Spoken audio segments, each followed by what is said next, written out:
Welcome to this gentle journey through time, where we'll explore the magnificent world of Louis XIV and the golden splendor of Versailles.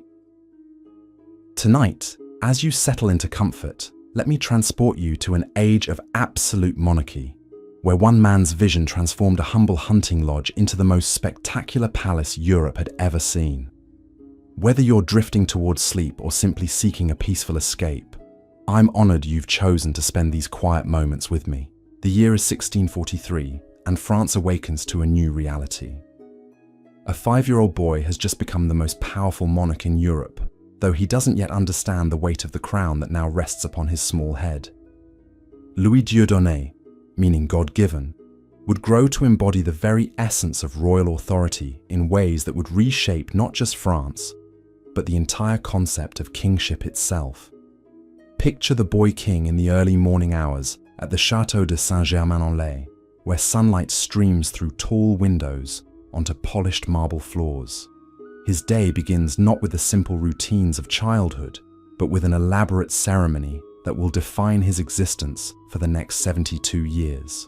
The lever, as it came to be known, transforms the most basic human act of waking into a sacred ritual of state. As young Louis stirs beneath silk coverlets embroidered with golden fleur-de-lis, courtiers have already gathered in the antechamber. These are not mere servants, but the highest nobles of France, men who trace their lineages back centuries, yet who consider it the greatest honor to witness their king's emergence from sleep. The doors open with ceremonial precision, and the day's performance begins. The first valet de chambre approaches with reverent steps, carrying a basin of warm water scented with orange blossom. Behind him follows the Grand Master of the Wardrobe, bearing garments that cost more than most people will earn in their lifetimes. Every movement is choreographed, every gesture holds meaning, every participant understands their role in this daily theatre of absolute power. Louis extends his pale young hand, and the ritual of washing begins. The water is neither too hot nor too cold, tested by 3 separate officials before it touches royal skin. A towel of the finest linen, woven by craftsmen in Flanders, gently pats his fingers dry. This is not mere cleanliness, but purification, a daily renewal of the sacred nature of kingship itself. The dressing ceremony that follows would make a ballet master weep with its precision. Each article of clothing is presented according to strict hierarchy.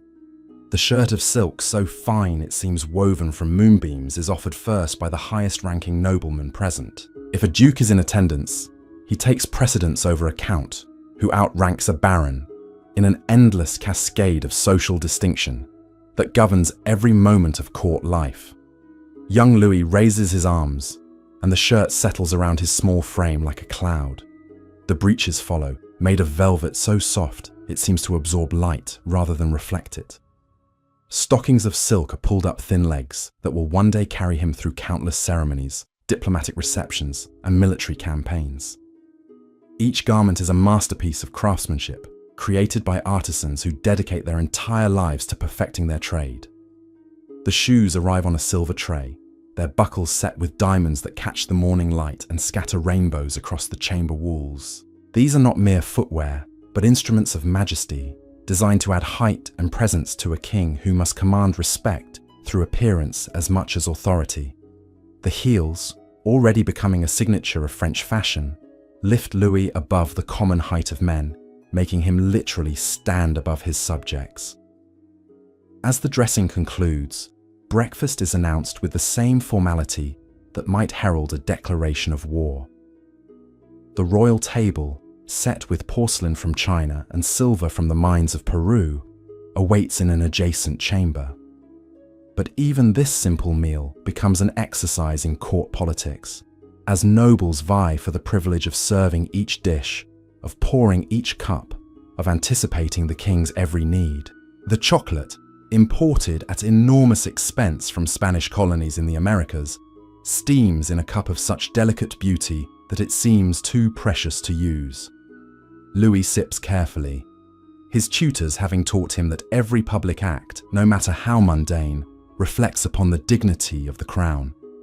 The bread, baked before dawn by the royal bakers, crumbles perfectly between small teeth, while preserves made from fruits grown in the palace gardens add sweetness to the morning ritual. Throughout breakfast, ministers and courtiers present the day's business with careful deference.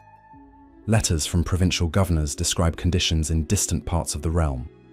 Reports from ambassadors detail the movements of foreign armies and the intrigues of rival courts.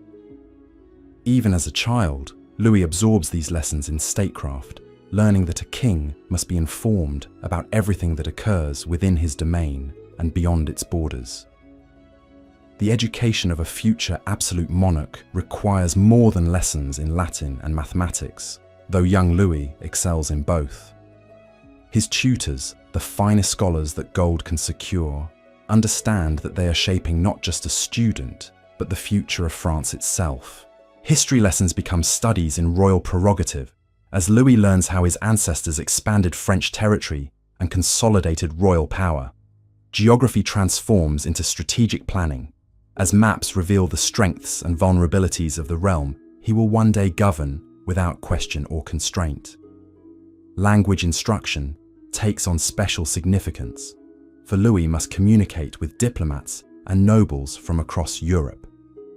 He masters not only French, but develops fluency in Italian and Spanish, while gaining sufficient knowledge of German and English to understand his rivals and allies.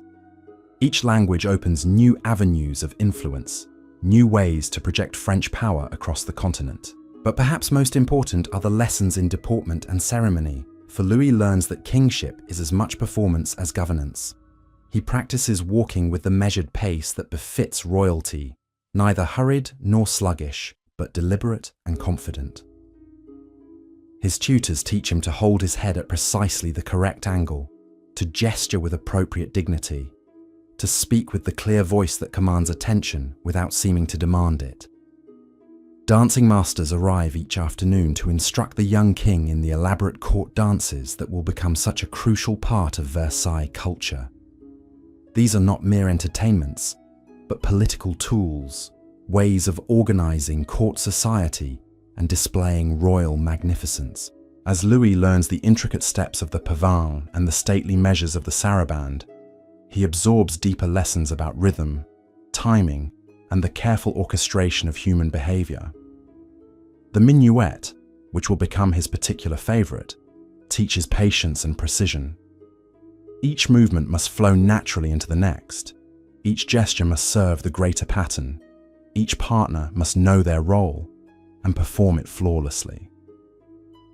These same principles will guide his approach to kingship, where every policy decision, every court appointment, every diplomatic initiative must serve the grand design of absolute monarchy.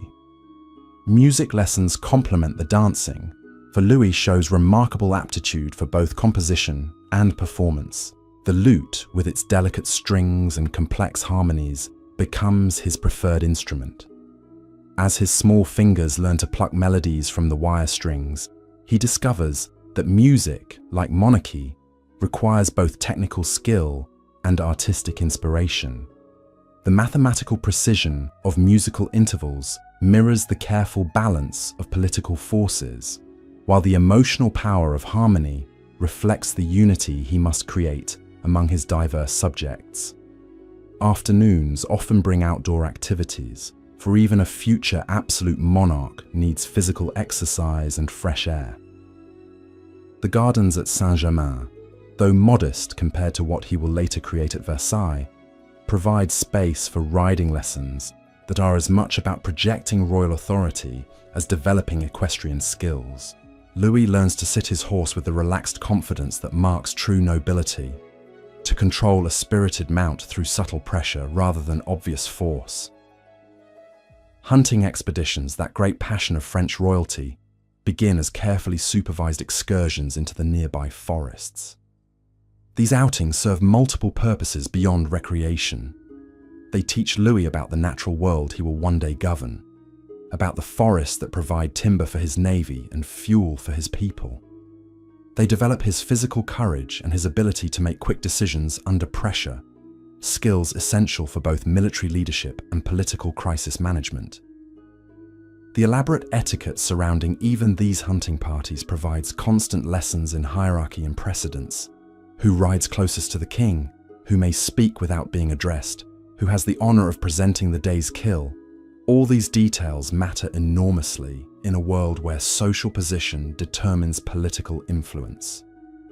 Louis absorbs these lessons naturally, understanding instinctively that ceremony and substance are inseparably linked in the art of absolute rule. Evening brings different rituals, no less important than those of morning. The couchi, the ceremonial putting to bed, mirrors the morning lever in its elaborate formality. Courtiers gather once again to witness the king's preparation for sleep, to participate in the sacred transition from public majesty to private rest. The same garments that were donned with such ceremony are removed with equal care, each article handled as if it were a religious relic. The nightgown, of silk so fine it weighs almost nothing, is presented by hands that tremble slightly with the honor of serving royalty. The nightcap, embroidered with gold thread, settles over hair that has been carefully brushed and perfumed.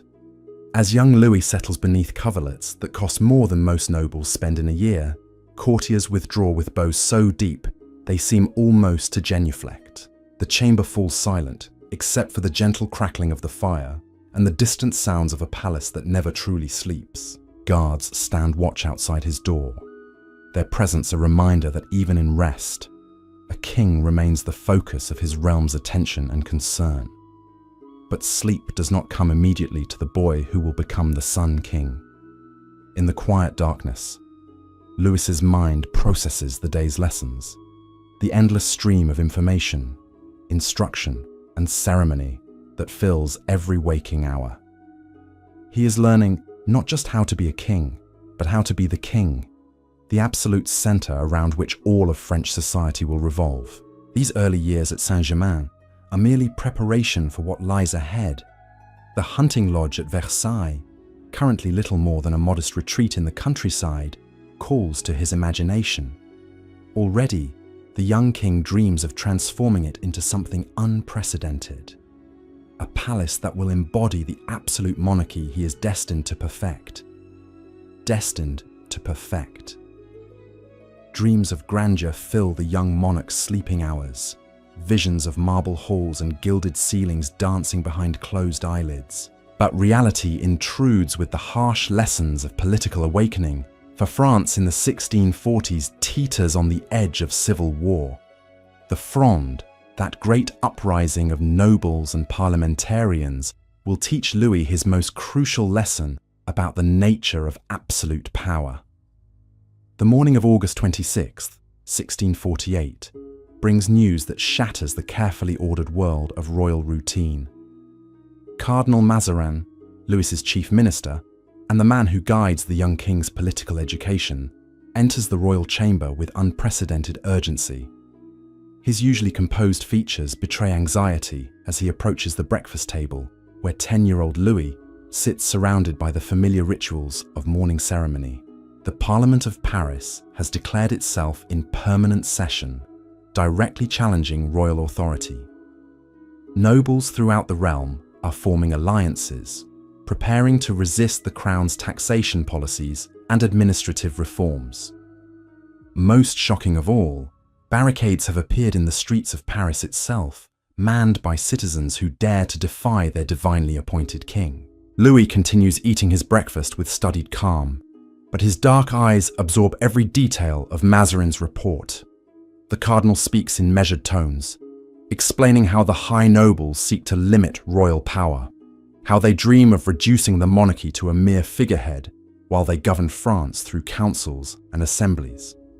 Such ideas strike at the very heart of everything Louis has been taught about kingship. The decision comes swiftly and dramatically. Before noon, the royal household receives orders to prepare for immediate departure from Paris. Coaches are loaded hastily with essential belongings while courtiers whisper nervously about the unprecedented nature of their flight. The King of France, absolute monarch by divine right, is abandoning his capital to rebellious subjects. The journey to Saint-Germain unfolds in tense silence, broken only by the rhythmic clatter of horses' hooves on cobblestone roads. Louis sits rigid in the royal coach, his small hands gripping the velvet cushions as familiar landmarks disappear behind them.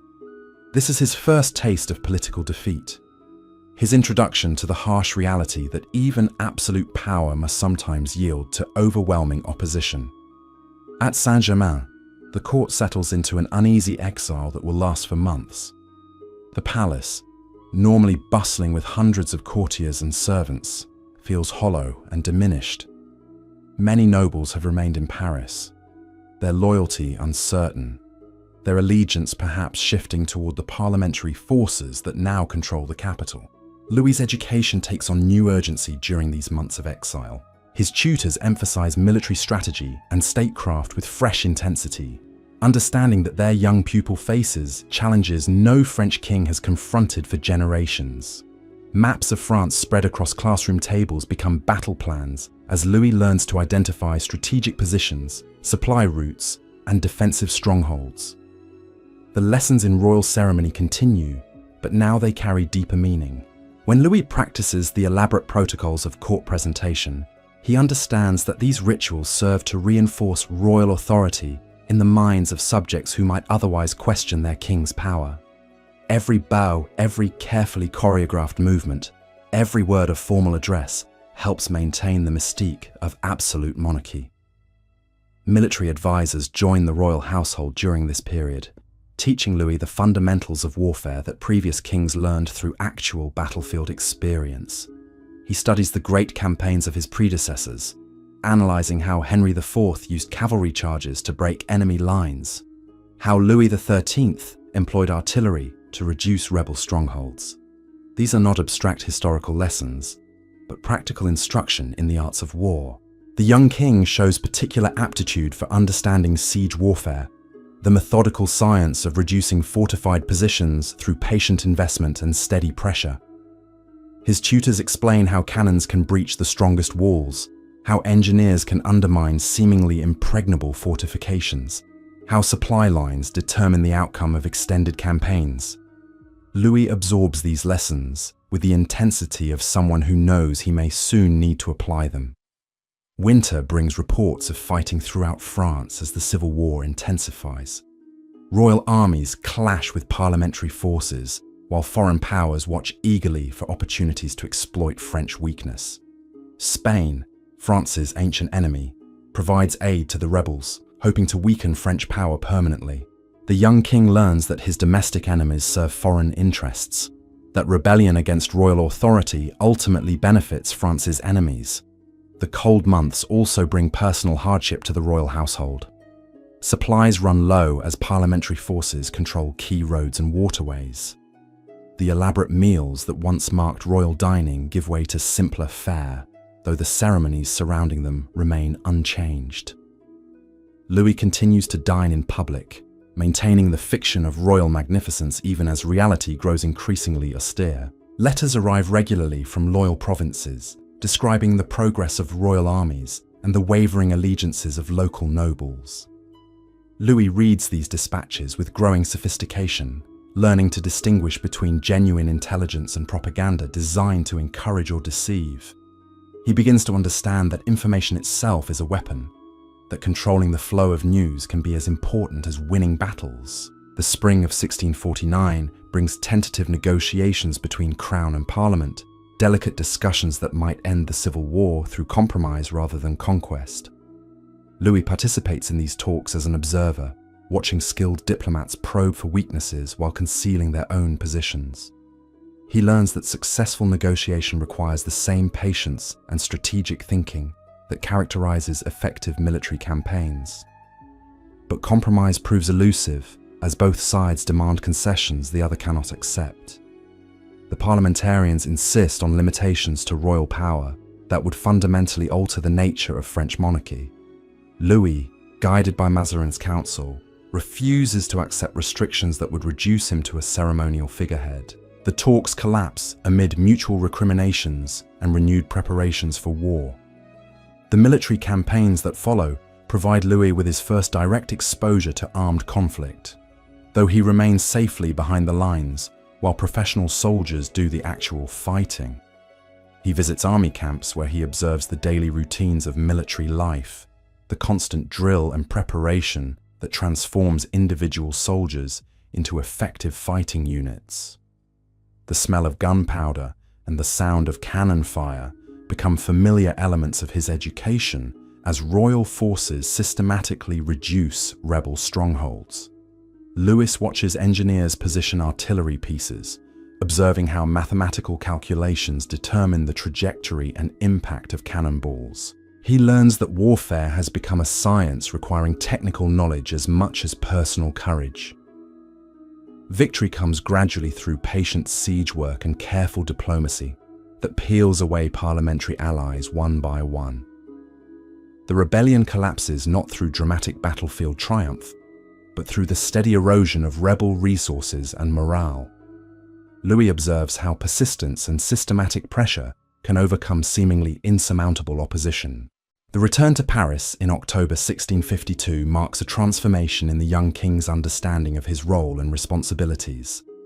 The boy who fled the capital 4 years earlier returns as a hardened political realist who has learned that absolute power requires constant vigilance and occasional ruthlessness. The elaborate ceremonies welcoming him back cannot disguise the fundamental change in his character. The experience of civil war and exile has taught Louis lessons no classroom instruction could provide. He has seen how quickly subjects can turn against their king when they believe royal power has grown excessive. He has learned that ceremony and tradition, while important, cannot substitute for effective government and military strength. Most crucially, he has discovered that absolute monarchy requires not just the appearance of power, but its reality. These lessons will shape every decision Louis makes during his long reign, influencing his approach to court ceremony, government administration, and the grand architectural project that will consume his mature years. The hunting lodge at Versailles, still modest and unremarkable, awaits the vision of a king who has learned that magnificence must serve political purpose, that beauty must reinforce authority, that absolute monarchy requires a stage worthy of its performance. The decade following the Fronde transforms Louis from a traumatized exile into a confident young monarch who understands that true power flows from careful preparation and unwavering resolve. By 1661, when Cardinal Mazarin dies and Louis announces he will govern France without a chief minister, the 23-year-old king has already begun to envision the grand transformation that will define his reign. The decision to rule personally shocks the court, for no French king in living memory has attempted to manage the complex machinery of government without relying on a powerful minister. But Louis has observed how Mazarin's prominence allowed nobles to focus their resentment on the cardinal rather than the crown itself. By removing this intermediary, Louis ensures that all authority flows directly from him, making resistance to royal policy tantamount to treason against the king's person. The morning after Mazarin's funeral, Louis summons his council ministers to an unprecedented meeting. The Great Hall at the Louvre, where these sessions typically unfold with ceremonial predictability, buzzes with nervous anticipation. Courtiers who have grown accustomed to addressing the cardinal now face the unsettling prospect of dealing directly with their young sovereign. Louis enters with measured steps, his bearing transformed by the weight of absolute authority he now claims without reservation. The elaborate court dress he wears serves notice that this meeting will establish new protocols for royal governance. His coat, embroidered with gold thread in patterns that catch and reflect the morning light, speaks of magnificence that cannot be challenged or ignored. The ministers rise as one, their bows deeper and more prolonged than protocol strictly requires. They sense the historical significance of this moment, understanding that they witness the birth of a new form of monarchy that will reshape not just France, but the entire European concept of royal authority. Louis allows the silence to stretch, demonstrating his mastery of timing and theatrical effect. When he finally speaks, his voice carries the quiet confidence of someone who has learned that true authority needs no emphasis or elaboration. He explains simply that he will henceforth manage all aspects of government personally, that ministers will report directly to him, that no decision of consequence will be made without his explicit approval. The words fall into absolute silence, each syllable weighted with implications that will transform French governance. The practical challenges of personal rule soon become apparent as Louis immerses himself in the daily details of administration. His private study at the Louvre, once used primarily for ceremonial audiences, transforms into a working office where dispatch boxes overflow with reports from provincial intendants, diplomatic correspondence, and military assessments that require constant royal attention. Dawn finds Louis already at his desk, reading dispatches that arrive during the night from distant corners of his realm. The candles that illuminate his work cast dancing shadows across maps of France spread beneath careful analysis. Each province presents unique challenges requiring individual solutions, from tax collection disputes in Normandy to religious tensions in the Languedoc. The morning ritual of dressing takes on new significance as Louis prepares not just for ceremonial display, but for hours of concentrated administrative work. His valets select clothing appropriate for the day's activities, balancing the need for royal magnificence with the practical requirements of extended desk work. The result combines splendor with functionality, creating an image of a king who governs through personal engagement rather than distant ceremonial authority. Breakfast becomes a working meal as secretaries present summaries of overnight developments requiring immediate royal attention. Louis eats methodically while reviewing documents, his trained mind processing information at remarkable speed. The chocolate he favors provides energy for long hours of concentration, while the delicate pastries prepared by royal bakers offer momentary pleasure amid the serious business of governing an empire. The first formal meetings of each day bring provincial intendants reporting on conditions in their regions. These royal appointees, drawn from the legal profession rather than hereditary nobility, provide Louis with direct information about local conditions unfiltered by aristocratic self-interest. Their reports reveal the true state of royal authority throughout France, identifying areas where crown policies meet resistance and regions where royal power remains unchallenged. Louis listens with careful attention to accounts of harvest conditions, local disputes, and the effectiveness of tax collection efforts. He asks probing questions that demonstrate his growing mastery of administrative detail, surprising veteran officials with his grasp of complex local situations. These interactions establish his reputation as a king who cannot be deceived or manipulated through incomplete or misleading reports. Military briefings follow civil administration, bringing reports from frontier commanders about Spanish movements along contested borders and intelligence about potential threats from other European powers. Louis studies troop dispositions with the careful attention his tutors once devoted to mathematical problems, understanding that military strength underpins all other aspects of royal authority. The maps spread before him during these sessions reveal France's strategic position at the heart of European power struggles. The Spanish territories surround French borders to the south and north, while German states press against eastern frontiers. Louis absorbs lessons about the constant vigilance required to maintain French security, while pursuing opportunities for territorial expansion that will strengthen the realm. Naval affairs receive equal attention, as Louis recognizes that French power must extend beyond continental boundaries to compete effectively with maritime rivals like England and Holland. Reports from Mediterranean and Atlantic ports describe the slow but steady construction of warships designed to protect French commerce and project royal power across distant waters. The afternoon hours bring audiences with foreign ambassadors whose elaborate protocols mask deadly serious negotiations about trade agreements, territorial disputes, and the complex web of alliances that maintain European balance. Louis receives these diplomatic representatives in chambers designed to intimidate through sheer magnificence, where every detail reinforces the message of French power and royal authority. The Spanish ambassador arrives in clothing that speaks of his nation's wealth and influence. But Louis receives him in surroundings that demonstrate France's superior resources and cultural sophistication. The conversation unfolds with diplomatic courtesy that conceals fundamental disagreements about territorial boundaries and commercial privileges that could easily trigger renewed warfare. English representatives present different challenges as they negotiate from positions of maritime strength, while lacking the continental resources that give France strategic advantages in European politics. Louis learns to balance recognition of English naval power with assertions of French primacy in European affairs, a delicate diplomatic dance that will characterize relations between these rival powers for decades. The complex etiquette governing these diplomatic encounters provides constant lessons in the projection of royal authority through ceremonial display.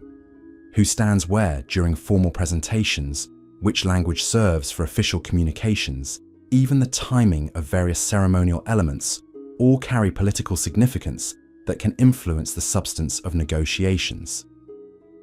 Evening brings review sessions where Louis examines the day's decisions with trusted advisors, evaluating the effectiveness of policies and identifying areas requiring modification or enhancement. These private consultations, held away from the ceremonial atmosphere of formal council meetings, allow for frank discussion of sensitive topics that cannot be addressed in more public settings. The king's private apartments provide sanctuary from the constant ceremonial demands of public kingship, spaces where Louis can think through complex problems without the pressure of maintaining royal dignity before observing courtiers. Here, surrounded by books, maps, and personal mementos, he develops the long-term strategies that will guide French policy through the challenging decades ahead. But even in these private moments, Louis remains conscious of his unique position as the living embodiment of French royal authority.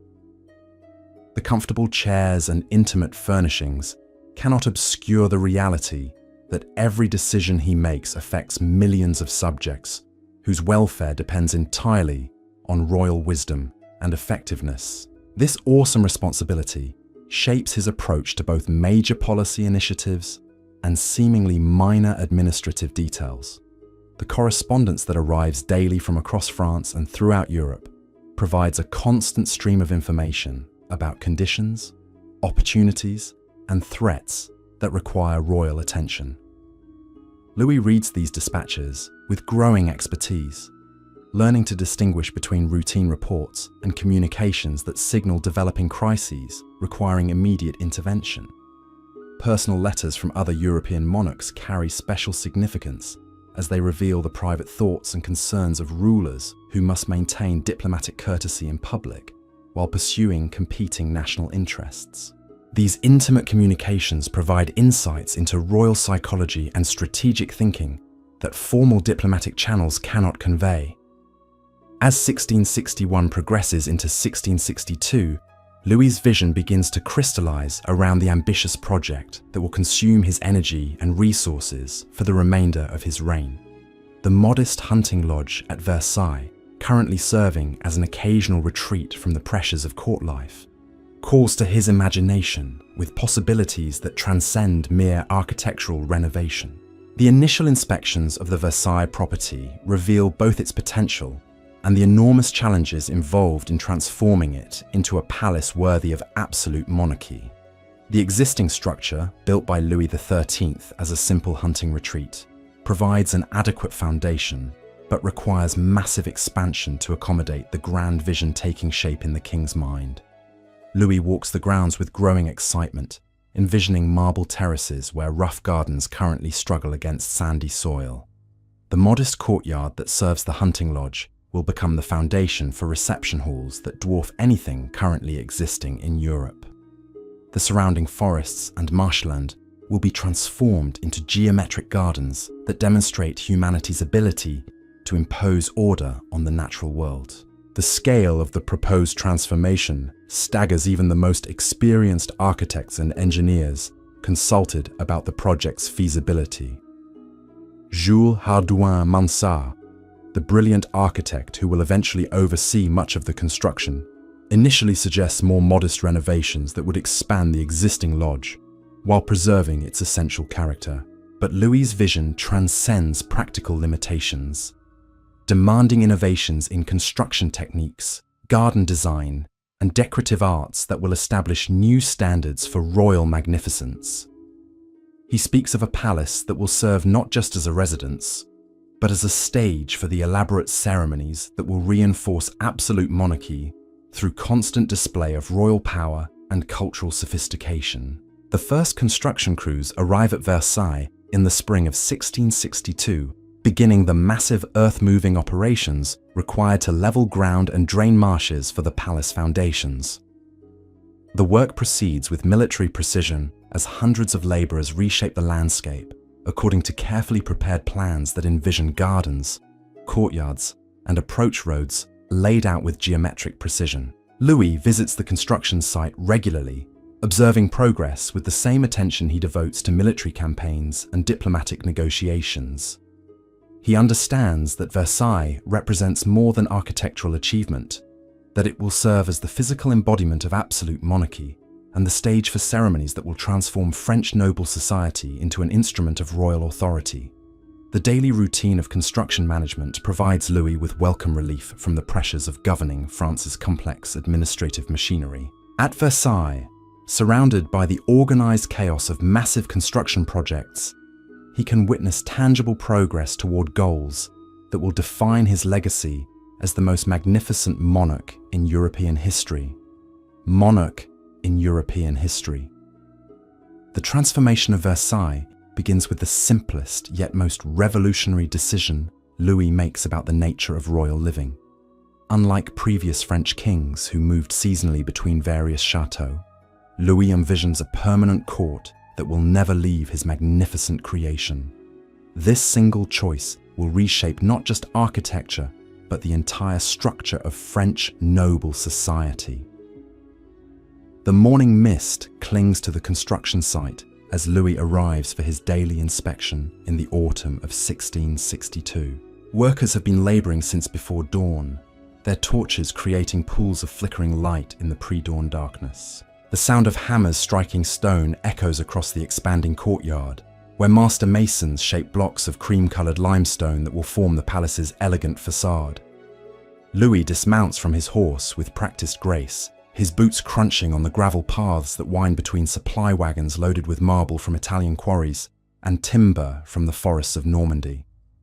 The scale of materials arriving daily staggers even seasoned observers, as ships navigate the Seine carrying treasures from across Europe and beyond to feed the insatiable appetite of royal construction. André Le Nôtre, the master gardener whose geometric vision will transform the wild landscape surrounding Versailles, approaches with rolled plans tucked under his arm. His weathered hands gesture toward distant tree lines that will be cleared, marshes that will be drained, and gentle hills that will be carved into perfectly symmetrical terraces. The natural world itself must yield to the mathematical precision that will characterize every aspect of the palace grounds. The morning conference unfolds in a temporary pavilion erected near the construction site, where architects, engineers, and decorative artists gather to report progress and discuss solutions to the countless challenges arising daily. Louis listens with the focused attention he brings to council meetings, understanding that every decision made here will influence how absolute monarchy functions for generations. Charles Lebrun, the brilliant painter who will orchestrate the palace's decorative program, unfolds sketches depicting ceiling frescoes that will celebrate royal glory through mythological allegory. His designs transform Louis into Apollo, the sun god whose radiance brings light and order to the world. These are not mere decorations, but visual arguments for absolute monarchy that will surround courtiers with constant reminders of royal divine authority. The technical discussions that follow reveal the unprecedented engineering challenges posed by Louis's vision. The palace will require water systems capable of supplying hundreds of fountains while serving the needs of thousands of residents. Engineers describe pumping mechanisms and reservoir systems that push contemporary technology to its absolute limits, creating hydraulic networks of staggering complexity. The famous Machine de Marly, still years from completion, already exists in detailed drawings that show how water from the Seine will be lifted through a series of pumps and aqueducts to feed the palace's insatiable thirst. This engineering marvel will require constant maintenance by teams of specialists, becoming almost a separate industry devoted entirely to maintaining royal magnificence. Interior workshops bustle with craftsmen creating furnishings that will define luxury for centuries to come. Cabinet makers work with exotic woods imported from French colonies in the Americas, their skilled hands shaping surfaces that will be decorated with intricate marquetry patterns. The smell of glue and varnish mingles with sawdust as master artisans create furniture that combines beauty with the ceremonial requirements of court life. Tapestry weavers at the Gobelins Manufactory, recently reorganized under royal patronage, work on massive hangings that will warm the palace's stone walls while telling stories of royal victories and classical mythology. Their looms click rhythmically as colored threads build images of unprecedented richness and complexity, each tapestry requiring months or years to complete. The afternoon brings Louis to the emerging gardens, where thousands of workers reshape the landscape according to Le Nôtre's mathematical vision. Teams of laborers move earth in precisely calculated quantities, creating artificial hills and valleys that will provide perfect perspectives for the geometric patterns of flower beds and gravel walks. The Grand Canal, destined to become one of Versailles' most spectacular features, exists now only as surveyor's stakes, marking a perfectly straight line stretching into the distance. Workers dig systematically along this route, removing tons of earth and clay that must be transported elsewhere on the grounds. The canal will eventually accommodate small sailing vessels that will allow courtiers to play at being admirals while never leaving the safety of royal property. Nurseries throughout France contribute young trees that will mature into the geometric groves and formal avenues characterizing French garden design.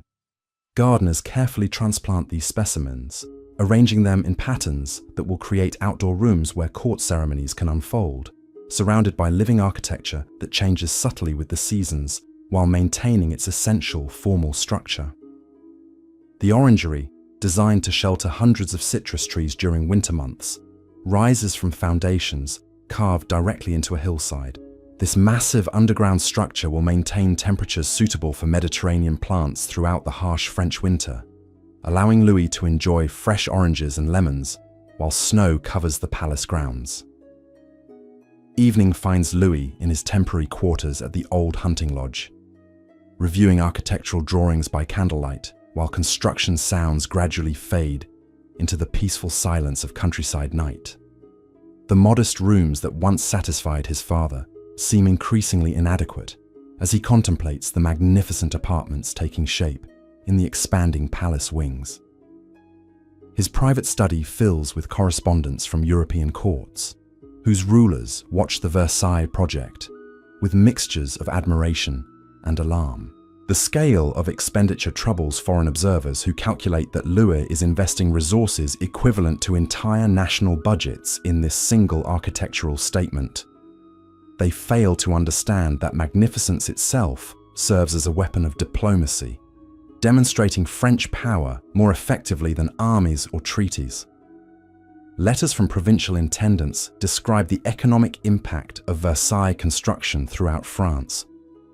Quarries operate at unprecedented capacity, forests fall to supply timber needs, and transportation networks strain under the constant movement of materials toward the construction site.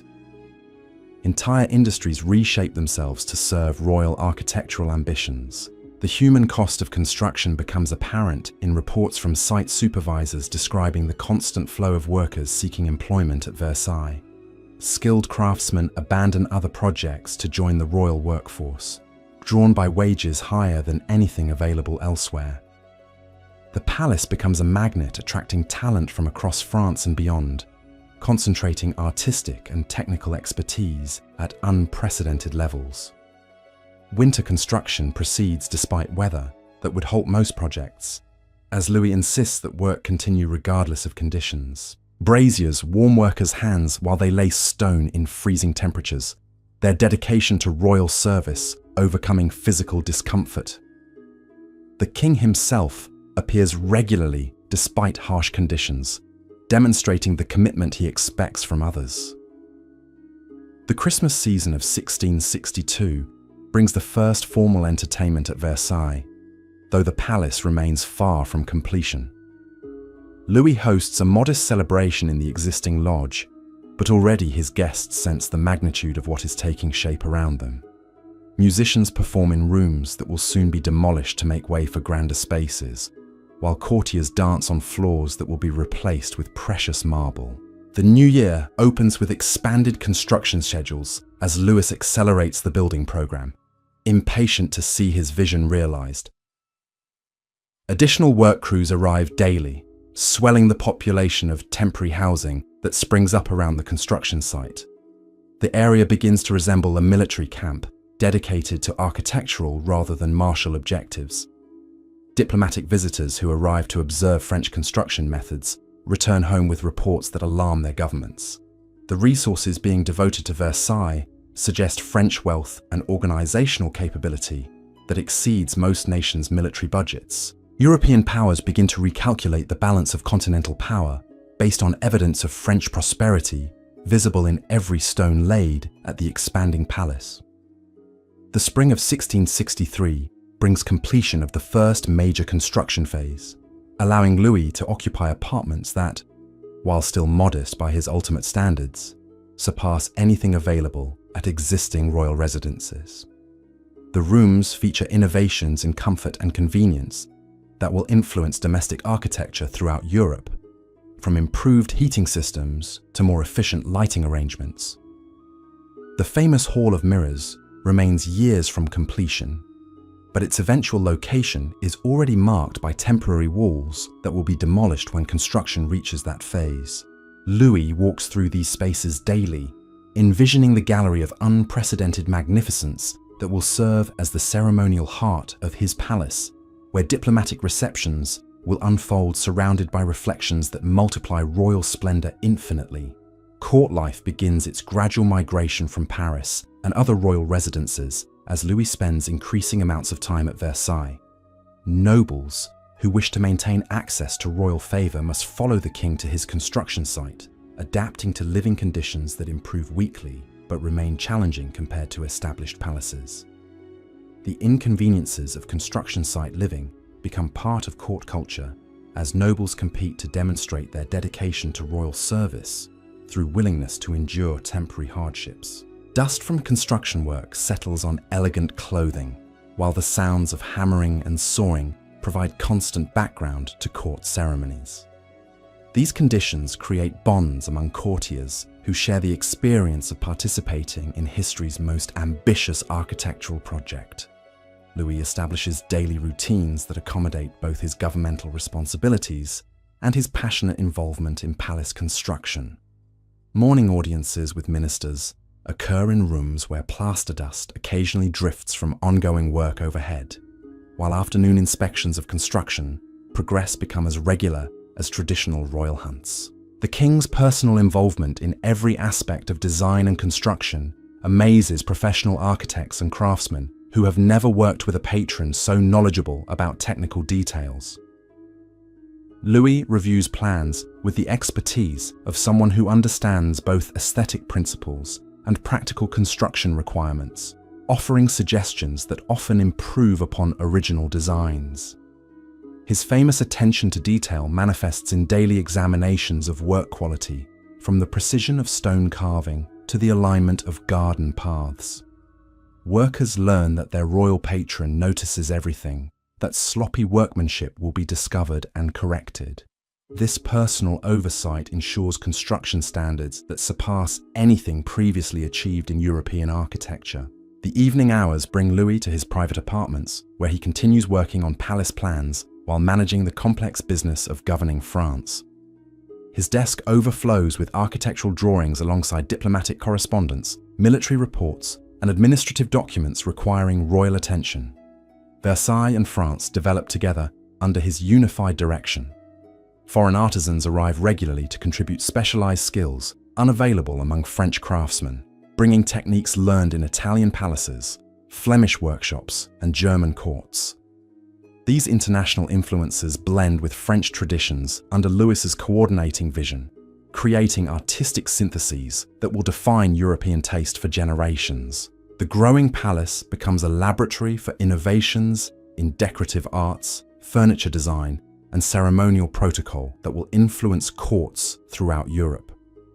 Visiting dignitaries return home with detailed descriptions of French achievements, inspiring imitation while demonstrating the impossibility of matching Louis's resources and organizational capability. As 1663 progresses towards 1664, the palace begins to assume the character that will make it legendary. The basic structure stands complete enough to accommodate court functions, while gardens take shape according to geometric principles that impose human reason upon natural chaos. Louis's vision transforms from architectural fantasy into tangible reality that will serve absolute monarchy for centuries to come. The foundations laid during these crucial years create not just a building, but an entire system of a court life that will reshape European civilization. Every stone placed, every garden path surveyed, every room decorated serves the larger purpose of creating a stage worthy of absolute monarchy's most magnificent performance. The year 1664 marks the emergence of what historians will call the Versailles system, though Louis himself views it simply as the natural evolution of absolute monarchy into its perfect form. The palace has reached sufficient completion to host the pleasures of the Enchanted Isle, a week-long festival that will demonstrate to Europe the unprecedented magnificence now at French disposal. The preparations for this celebration reveal the transformation Versailles has undergone in just 2 short years. Where once muddy construction sites interrupted every pathway, now pristine gravel walks wind between precisely manicured parterres whose geometric patterns spell out royal monograms in living flowers. The temporary wooden structures that housed workers have vanished, replaced by permanent stone buildings that will serve courtiers for generations. Dawn on the festival's opening day finds the palace awakening to controlled chaos as hundreds of servants prepare for entertainments that will establish new standards for royal celebration. In the kitchens, teams of cooks begin preparing banquets that will feed thousands while maintaining the exacting standards that mark French culinary excellence. The aroma of roasting meats mingles with the delicate perfumes of sugar sculptures being assembled by master confectioners. Louis rises in apartments that now rival anything Europe can offer, though they represent merely the first phase of his ultimate vision. The morning lever unfolds with enhanced ceremony befitting the magnificent surroundings, as courtiers gather in chambers where every surface speaks of royal grandeur. The walls, newly decorated with paintings celebrating French military victories, provide backdrop for rituals that have evolved to match their splendid setting. The royal dressing ceremony takes on theatrical dimensions as nobles compete for the honor of serving their king in rooms that seem designed for such performances. The morning light streaming through windows overlooking construction sites has been replaced by illumination filtering through crystal panes that frame views of completed gardens stretching toward distant horizons. Breakfast becomes an art form as royal chefs present dishes arranged with the same geometric precision that characterizes the palace gardens. The porcelain, specially commissioned from Chinese craftsmen, bears designs that complement the decorative themes unifying every aspect of the royal residence. Even the simplest meal becomes an exercise in aesthetic harmony that reinforces the cultural sophistication underlying absolute monarchy. The festival's opening ceremony unfolds in the Cour de Marbre, where Louis appears before assembled nobility dressed in costume representing Apollo, the sun god whose radiance brings order to the universe. This is no mere entertainment, but a carefully orchestrated political statement that presents absolute monarchy through mythological allegory, designed to inspire both admiration and submission. The elaborate ballet that follows transforms courtiers into participants in cosmic drama, where Louis's divine nature becomes the organizing principle around which all other forces arrange themselves. Nobles who once might have questioned royal authority now compete for roles in pageants that celebrate their king's quasi-divine status, while demonstrating their own willing subjugation to his superior power. The afternoon brings equestrian displays in temporary arenas constructed specially for the festival, where Louis demonstrates the physical prowess expected of absolute monarchs. His horsemanship, perfected through years of careful instruction, serves political purposes as he literally rises above his subjects while displaying the martial skills that underpin royal authority. The tournaments that follow provide opportunities for courtiers to demonstrate their own military capabilities while acknowledging Louis's supremacy in all forms of noble accomplishment. The carefully choreographed competitions ensure that the king emerges victorious while allowing participants to display their skills without threatening royal preeminence. Evening entertainments transport the entire court into fantasy realms, where moral allegory reinforces political messages about the necessity of absolute monarchy. The temporary theatres constructed for these performances feature stage machinery that creates magical effects surpassing anything previously seen in European court entertainments. Molière's comedies, performed for the first time at Versailles, establish patterns for court theatre that will influence dramatic literature throughout Europe. The playwright's genius for social satire provides Louis with subtle weapons against those who might question royal policies.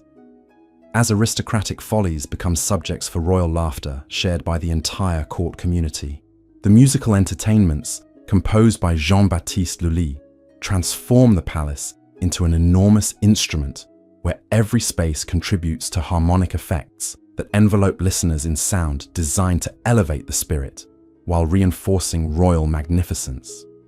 The composer's innovations in orchestral arrangement create audio experiences that parallel the visual splendors of palace decoration.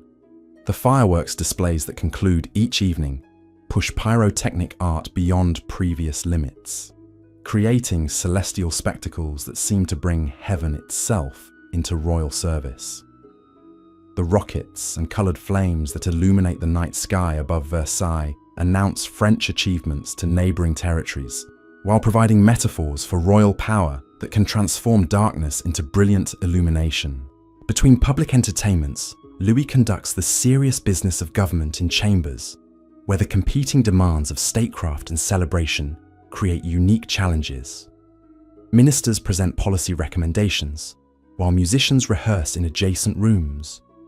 Diplomatic dispatches arrive amid preparations for evening balls, and military reports compete for attention with costume fittings for mythological pageants. The foreign diplomats who observe these festivities understand they witness demonstrations of French power more impressive than military parades or naval reviews. The resources devoted to week-long entertainments exceed most nations' annual budgets, while the organizational capabilities required to coordinate such complex events suggest administrative competence that could easily be redirected toward military conquest. The week concludes with Louis's announcement that Versailles will become the permanent seat of French government, ending the traditional pattern of seasonal movements between various royal residences. This decision transforms architectural achievement into political revolution, as the entire structure of noble society must reorganize around permanent residence at the new palace. The practical implications of permanent court residence stagger even experienced administrators as they calculate the logistical requirements for housing, feeding, and entertaining thousands of courtiers year-round. The palace must become a self-contained city equipped with everything necessary for aristocratic life, from workshops and stables to chapels and theatres. The construction programs that resume after the festival's conclusion reflect this expanded vision as architects plan residential wings that will accommodate the greatest noble families of France. Each apartment must balance luxury with hierarchy, providing living spaces that reflect their occupants' social rank while maintaining overall architectural harmony. The famous etiquette that will govern Versailles court life begins to crystallize during this period as Louis establishes protocols for every aspect of daily routine. Who may enter which rooms, at what hours, various ceremonies occur, even how courtiers should walk through palace corridors. All these details receive royal attention and regulation. The morning lever evolves into the elaborate ritual that will fascinate and horrify European observers for generations. As the simple act of royal awakening becomes a ceremony involving dozens of participants whose precise roles reflect the complex hierarchies of court society. Each gesture carries meaning. Each privilege represents political significance. Dining protocols transform meals into theatrical performances, where seating arrangements convey political messages, while the presentation of dishes follows scripts that could govern diplomatic negotiations. The king's public consumption of food becomes a sacramental act that reinforces his sacred nature, while providing opportunities for courtiers to demonstrate their devotion through service. The afternoon promenades through palace gardens develop into political exercises, where royal favor expresses itself through inclusion or exclusion from walking parties that follow prescribed routes at measured paces. The geometric pathways that seemed merely decorative reveal their deeper purpose as stages for ceremonies that organize court society according to principles of absolute hierarchy. Evening entertainments lose their festival character and become permanent features of court life, providing daily opportunities for Louis to display royal magnificence while keeping nobility occupied with activities that serve royal purposes. The constant round of balls, concerts, and theatrical performances creates an artificial world where court life becomes divorced from external reality. The apartments assigned to various courtiers reflect careful calculations about their political importance and personal loyalty to royal authority. Proximity to royal quarters conveys status, while distance suggests potential disfavor, creating geographic representations of political relationships that courtiers learn to read with expert precision.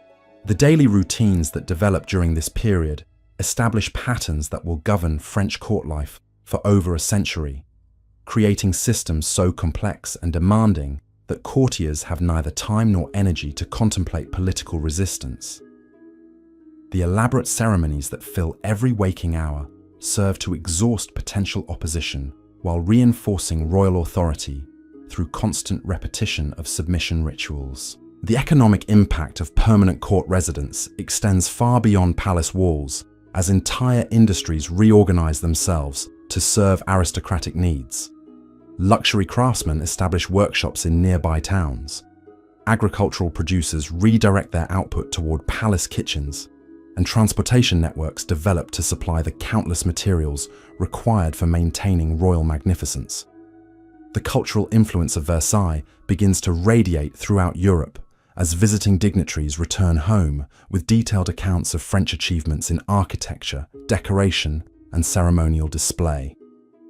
European courts attempt imitation while recognizing the impossibility of matching French resources and organizational sophistication. The winter of 1665 brings the first full season of permanent court residence, testing the palace's systems under conditions that reveal both achievements and remaining deficiencies. The heating arrangements that seemed adequate during brief visits prove insufficient for extended occupation, leading to modifications that will influence domestic architecture throughout France. The social dynamics that emerge during these first months of permanent residence create the foundation for court culture that will define European aristocratic behavior for generations. The competition for royal attention that develops among courtiers seeking advancement creates social pressures that transform personal relationships into political calculations. Louis observes these developments with satisfaction, understanding that the elaborate court life taking shape around him serves multiple purposes in strengthening absolute monarchy. The nobility who might once have challenged royal authority now exhaust their energies in ceremonial competitions, while their economic resources drain away in maintaining the expensive lifestyles that court residence demands.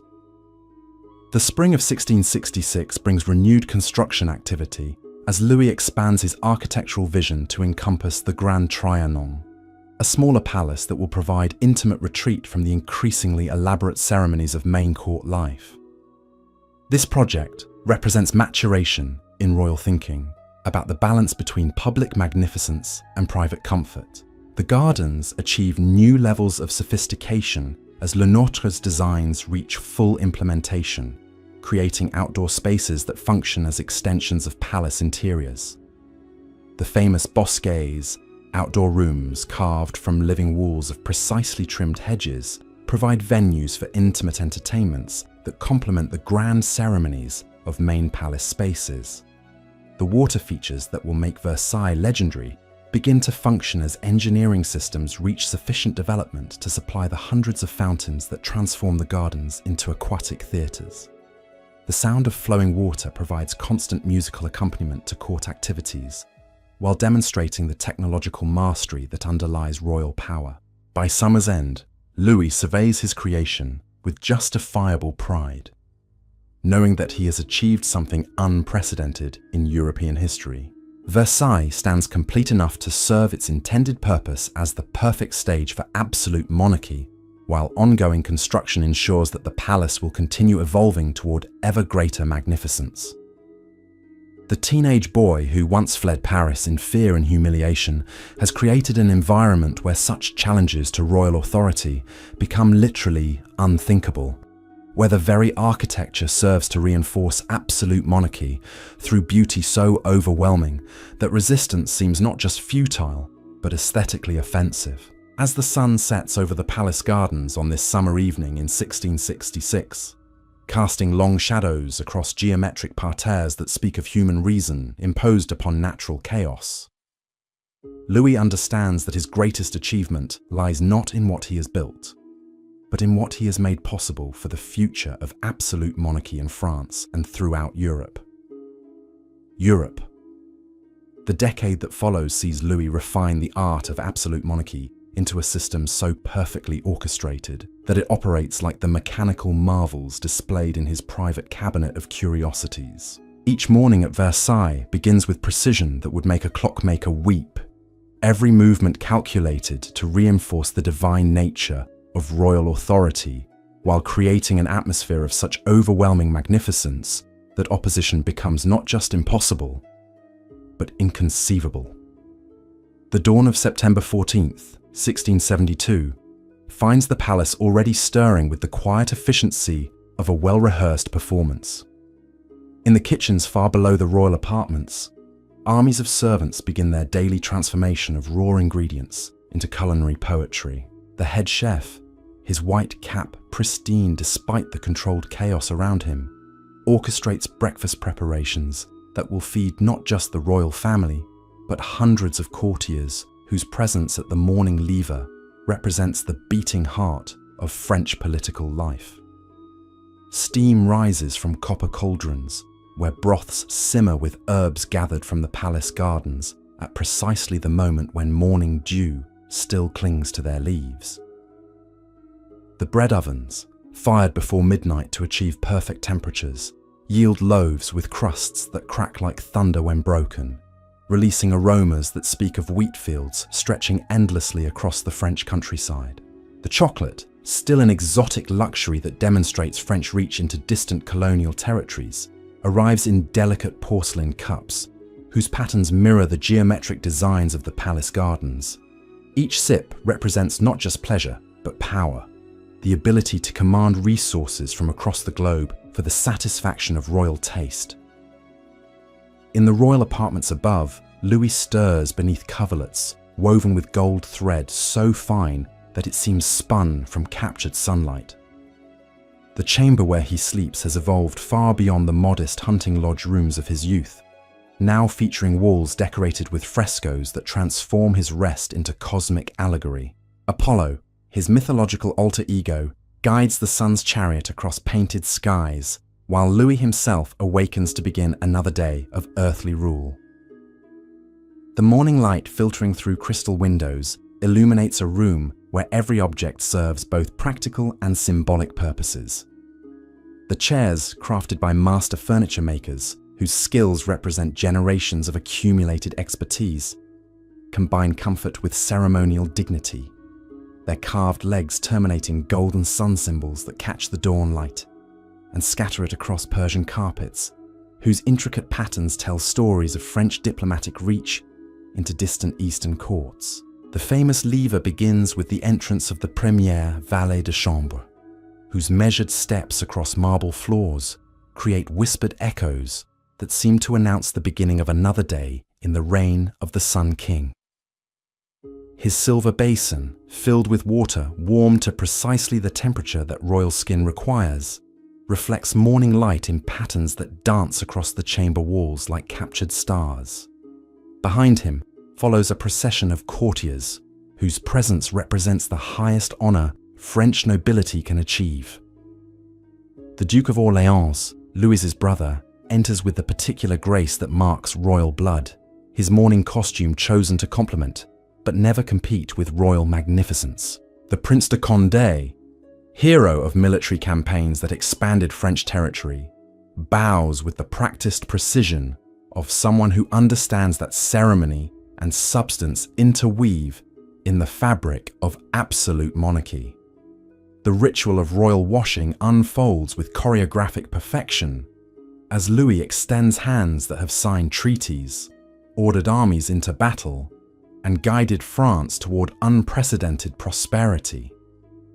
The water that touches royal skin has been blessed by court chaplains, transforming hygiene into sacrament, cleanliness into purification of the sacred vessel that contains absolute authority.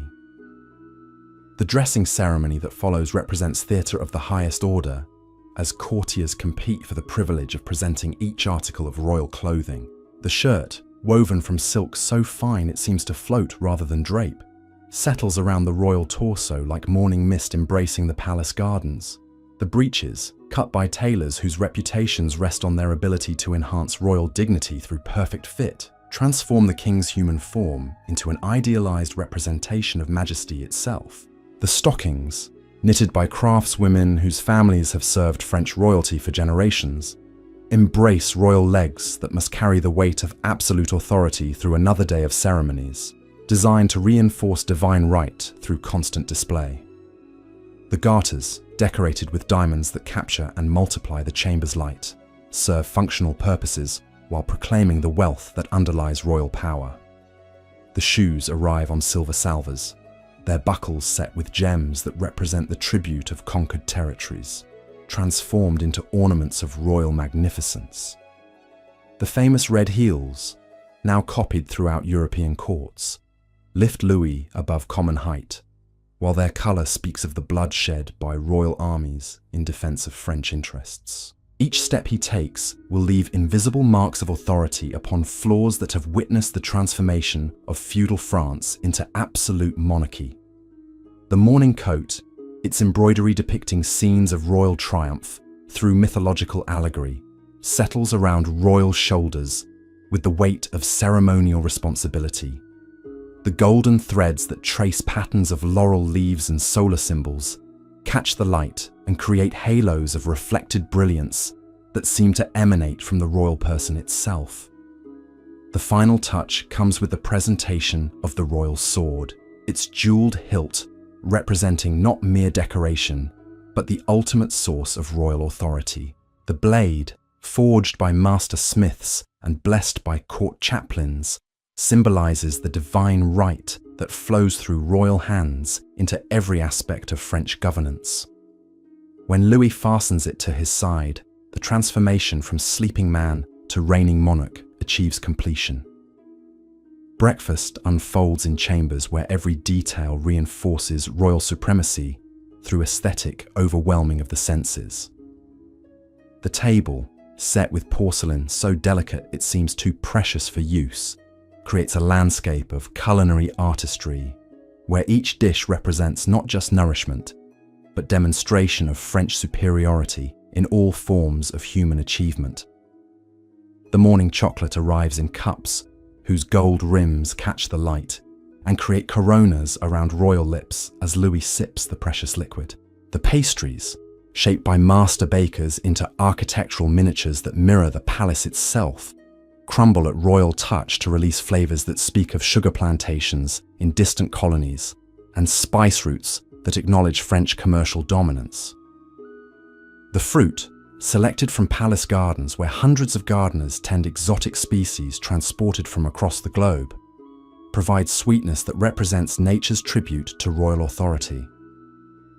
The oranges, grown in heated greenhouses throughout the harsh French winter, offer summer's gifts to royal taste, regardless of season, demonstrating humanity's ability to transcend natural limitations through royal command.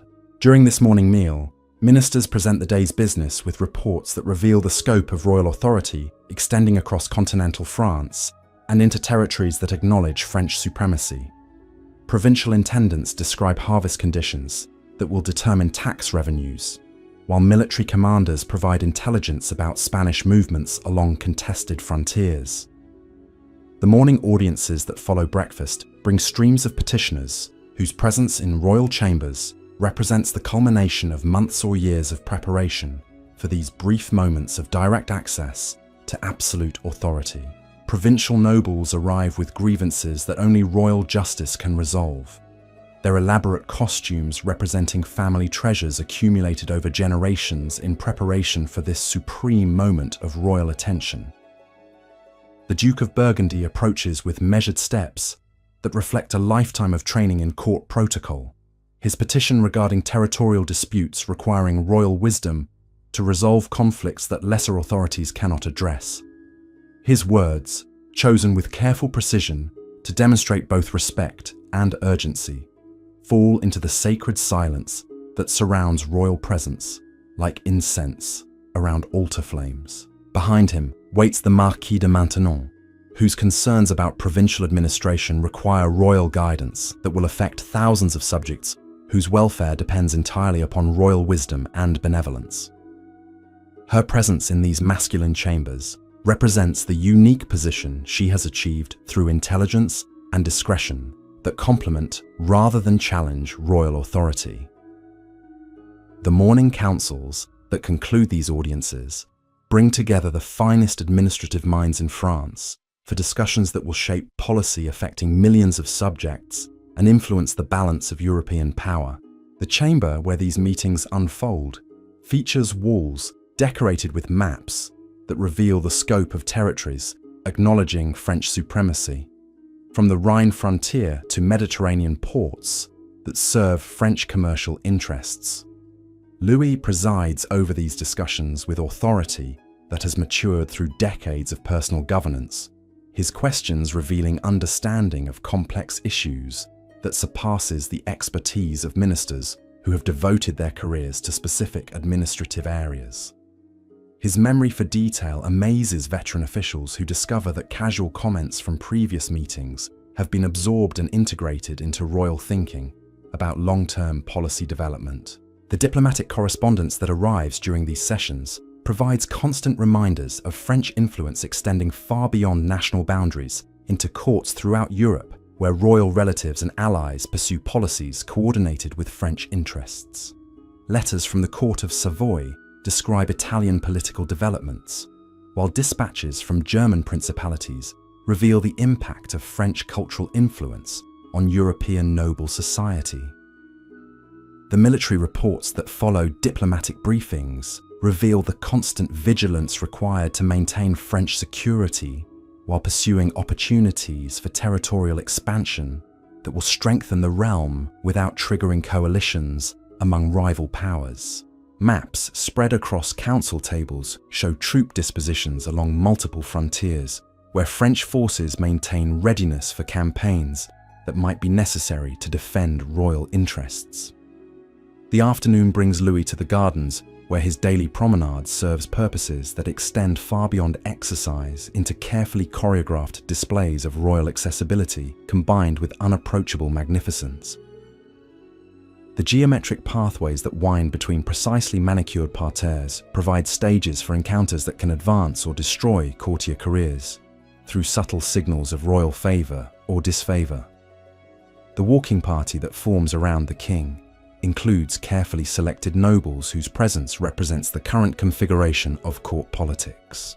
The Duke of Orleans maintains his position at royal right hand through blood relationship that cannot be challenged, while the Prince de Condé earns his place through military achievements that serve French glory.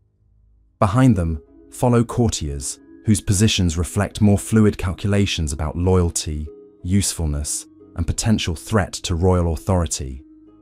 The conversations that unfold during these garden walks address topics ranging from architectural improvements to diplomatic strategies, with Louis demonstrating the breadth of knowledge required for effective absolute monarchy. His comments about fountain mechanics reveal understanding of engineering principles, while his observations about plant selection show familiarity with botanical science that impresses professional gardeners. The famous bosquets provide venues for more intimate discussions, where Louis addresses sensitive political matters with trusted advisors away from the observing eyes of the full court community. These outdoor rooms, carved from living walls of precisely trimmed hedges, offer privacy while maintaining the ceremonial dignity that must surround all royal activities. The water features that have made Versailles legendary throughout Europe provide musical accompaniment to these garden encounters, as hundreds of fountains create symphonies of flowing water that demonstrate the technological mastery underlying royal power. The engineering systems that supply these aquatic displays represent achievements that rival contemporary military technology in their complexity and precision. Evening approaches with ceremonies that transform the simple act of royal dining into theatrical performances where every gesture carries political significance and every protocol reinforcement serves to reinforce absolute authority. The Grand Couvert, where Louis dines in public view, becomes daily demonstration of royal magnificence that attracts observers from across Europe while providing constant education in the proper relationship between subjects and their divinely appointed sovereign. The table, set with gold plate that reflects candlelight in patterns that seem to emanate from royal presence itself, creates an altar where nourishment becomes sacrament and dining becomes worship of royal authority. The dishes, prepared by chefs whose reputations rest on their ability to create culinary poetry worthy of royal taste, arrive in processions that rival religious ceremonies in their solemn dignity. As darkness settles over the palace gardens and candles begin to illuminate the chambers where court life continues its endless round of ceremony and intrigue, Louis surveys his creation with the satisfaction of someone who has achieved perfect harmony between personal vision and political necessity. The teenage boy who once feared for his throne has created an environment where such fears become impossible, where the very architecture serves to reinforce absolute monarchy through beauty so overwhelming that resistance seems not just futile, but aesthetically offensive. The courtiers who compete for royal attention in these magnificent chambers understand that they participate in something unprecedented in European history, a system of government that has transformed feudal chaos into absolute order through the patient application of intelligence, resources, and unwavering commitment to the principle of divine right monarchy. Their presence here, their willingness to exhaust their family fortunes in maintaining the expensive lifestyles that court residence demands, represents the ultimate triumph of royal authority over aristocratic independence. The transformation of Louis XIV from a vulnerable young monarch into the Sun King reaches its zenith in the years following 1672, as the elaborate machinery of Versailles achieves the perfect balance between personal magnificence and political control that will define European court culture for generations. The morning of October 3rd, 1675, dawns with autumn mist clinging to the palace gardens, like silk veils draped across geometric perfection. In the distance, the sound of hunting horns echoes through forests where Louis will later pursue stag through carefully managed wilderness that serves both recreation and statecraft.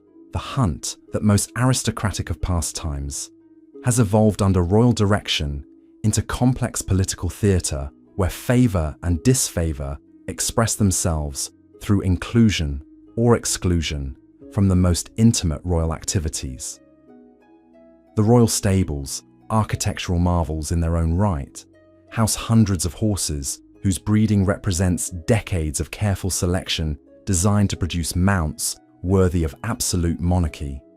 The stallions, their coats gleaming like polished bronze in the early light, stamp and whinny with barely contained energy that mirrors the vitality of the court they serve. Grooms who have devoted their lives to equestrian perfection prepare these magnificent animals with the same reverence cathedral servants might show sacred relics. The master of the horse arrives before dawn to inspect equipment that must meet standards surpassing those of military campaigns. For today's hunt will include foreign ambassadors whose reports home will carry descriptions of French magnificence that serve diplomatic purposes far beyond mere entertainment. Saddles crafted by master leather workers gleam with gold fittings that catch torchlight and scatter it across stable walls, while bridles set with precious stones transform functional equipment into jewelry worthy of royal use. Louis appears in hunting costume that represents the pinnacle of aristocratic fashion, his coat cut to accommodate vigorous physical activity while maintaining the dignity essential to royal presence. The fabric, woven specially for royal use, combines durability with luxury in ways that demonstrate French textile superiority over European competitors. His boots, crafted by artisans whose families have served French royalty for generations, provide protection while announcing royal status through their perfect fit and subtle decoration. The hunting party that assembles in the palace courtyard represents a carefully chosen cross-section of European nobility whose presence serves multiple diplomatic purposes.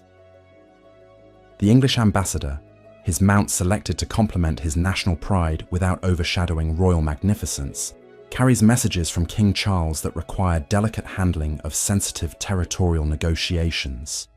His participation in royal recreation creates opportunities for informal discussions that formal diplomatic channels cannot accommodate. The Spanish envoy, mounted on a stallion whose bloodlines trace back to Moorish conquests, embodies the complex relationship between France and its southern neighbour, whose territories provide both threat and opportunity for French expansion. His presence at royal hunts signals ongoing negotiations about boundary disputes that could either resolve peacefully through diplomatic compromise or erupt into military conflicts requiring careful preparation. The German princes, their costumes reflecting the austere elegance of northern European courts, ride horses whose breeding demonstrates their understanding that participation in French court life requires financial commitments that strain even aristocratic resources.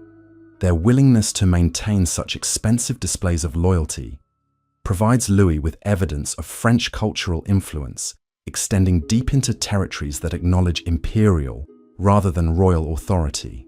The hunt itself unfolds according to protocols that have evolved over centuries of royal refinement, each element serving purposes that extend far beyond the pursuit of game into demonstrations of royal mastery over both natural and human forces. The beaters who drive quarry toward royal hunters move with military precision through forests, where every tree and pathway has been mapped for optimal hunting conditions. The hounds, bred specifically for royal service, respond to horn calls with the immediate obedience that courtiers show royal commands. Their pursuit of scent through undergrowth mirrors the way royal authority tracks resistance through the complex networks of noble society, finding and eliminating threats to absolute monarchy with patient persistence that inevitably achieves success. Louis rides with the confident grace that marks someone born to command, his horsemanship serving as metaphor for political leadership that guides France through challenging terrain toward objectives that require both courage and calculation. The way he manages his mount while maintaining awareness of hunting conditions and diplomatic opportunities demonstrates the multitasking abilities essential for effective absolute monarchy. The moment when quarry is brought to bay becomes ceremony as elaborate as any court ritual, with specific nobles assigned roles in the final capture that reflect their current standing in royal estimation. The honor of presenting the kill to Louis provides opportunity for brief personal interaction that can advance careers or confirm disfavor through subtle signals that experienced courtiers learn to interpret with microscopic precision. The return to palace unfolds as triumphant procession, where the success of royal hunting demonstrates divine favor that extends beyond mere sport into all aspects of governance. The game carried by servants provides not just evening dinner, but symbols of royal mastery over natural forces that serve as allegories for political dominance over human opposition. The afternoon audiences that follow hunting expeditions bring provincial nobles who have traveled hundreds of miles for brief opportunities to present local concerns directly to royal attention. These petitioners understand that successful presentations require perfect balance between urgency and deference, pressing their cases with sufficient force to command attention while maintaining the submissive posture appropriate to subjects addressing their divinely appointed sovereign. The Comte de Provence approaches with documents describing flood damage that threatens agricultural production throughout his region. His carefully prepared petition demonstrating the administrative competence that Louis expects from territorial governors. His request for tax relief requires royal wisdom to balance local necessity against imperial revenue needs that support military forces protecting French interests throughout Europe. Behind him waits the Marquise de Montespan, whose concerns about educational institutions reflect the growing royal interest in cultural development that will strengthen French intellectual leadership throughout Europe. Her proposals for academy expansion require funding that represents investment in long-term cultural supremacy rather than immediate political advantage. The evening entertainments that conclude each day at Versailles have evolved into artistic achievements that establish French cultural leadership throughout European civilization. The temporary theatres erected for special occasions have given way to permanent performance spaces where the finest dramatic talents of the age create works that celebrate royal glory while providing sophisticated entertainment for audiences whose cultural sophistication surpasses that of any previous court society. Racine's tragedies, performed by actors whose training represents years of preparation for the honour of appearing before royal audiences, transform classical mythology into contemporary political allegory, where ancient heroes embody virtues that Louis demonstrates through daily governance.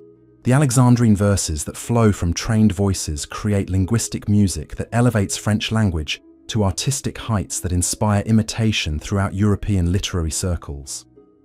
The ballets that follow dramatic presentations transform courtiers into participants in cosmic allegories where Louis appears as Apollo, bringing light and order to universal chaos. These performances require months of rehearsal that occupy noble energies, while creating shared experiences that bind court society together through common participation in artistic achievement that celebrates royal authority. The musical compositions created specifically for Versailles performances push instrumental and vocal techniques beyond previous limits, establishing French musical leadership that influences court entertainment throughout Europe. The orchestras assembled for royal concerts include musicians recruited from across the continent, creating international artistic communities whose presence at Versailles demonstrates French cultural magnetism. The supper that follows evening entertainments transforms dining into artistic performance, where culinary achievement matches the dramatic and musical presentations that precede it. The dishes, prepared by chefs whose reputations rest on their ability to create edible sculpture worthy of royal tables, arrive in processions that rival religious ceremonies in their solemn dignity. The table service, crafted by goldsmiths whose skills represent generations of accumulated expertise, reflects candlelight in patterns that seem to emanate from royal presence itself. Each plate, each goblet, each serving vessel represents artistic achievement that demonstrates French superiority in every form of human creativity. The wines, selected from vineyards throughout France and beyond, provide liquid accompaniment to conversations that range from literary criticism to diplomatic strategy, with Louis demonstrating the breadth of knowledge required for cultural as well as political leadership. His comments about vintage quality reveal understanding of agricultural science, while his observations about foreign wine production show familiarity with international commerce that serves French economic interests. The conversations that unfold during these intimate suppers address topics too sensitive for public discussion. allowing Louis to gather intelligence about court dynamics while providing trusted advisors with guidance about implementing policies that require careful coordination to avoid triggering opposition that could destabilize royal authority. The famous salon gatherings that emerged during this period create intellectual atmospheres where the finest minds of the age gather to discuss philosophy, science, and literature under royal patronage that elevates French cultural achievement to unprecedented heights. These intimate meetings produce ideas that influence European thought, while demonstrating royal commitment to intellectual progress that serves both practical and ceremonial purposes. The scientific discussions that Louis encourages reveal his understanding that technological advancement serves military and economic purposes, while providing cultural prestige that enhances French influence throughout European intellectual circles. The Academy of Sciences, established under royal patronage, attracts scholars from across Europe whose presence at French court demonstrates intellectual magnetism that complements political and military power. The midnight hours bring Louis to private chambers where he continues the correspondence and administrative work that maintains French supremacy despite the elaborate ceremonial demands that fill his public hours. His private study, illuminated by candles whose steady flames create pools of warm light, in chambers where the future of European civilization takes shape through royal decisions, becomes the nerve center from which absolute monarchy directs French policy. The diplomatic dispatches that arrive throughout the night provide constant updates about European political developments that require French response, from Spanish military preparations along contested frontiers to English naval activities that threaten French commercial interests. Louis reads these reports with the careful attention of someone who understands that royal authority depends on superior information as much as military strength.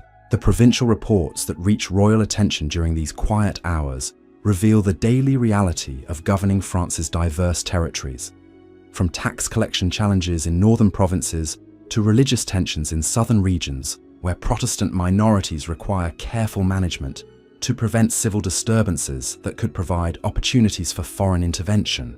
The financial documents that Louis reviews with trained expertise reveal the enormous costs associated with maintaining royal magnificence while supporting military forces and diplomatic activities that protect French interests throughout Europe.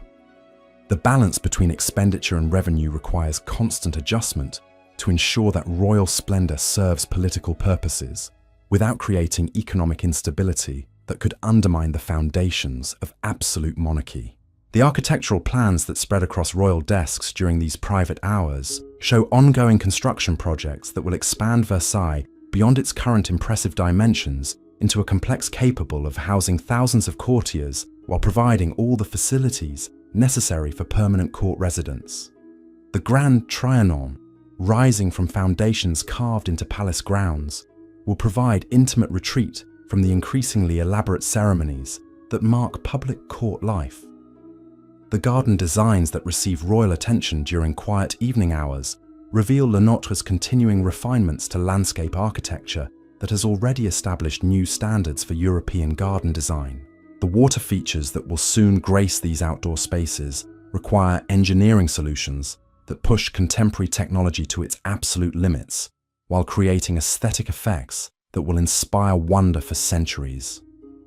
As the candles burn lower in royal chambers and the palace settles into the quiet rhythms of night, Louis surveys reports and plans with the satisfaction of someone who has achieved perfect harmony between personal vision and political necessity.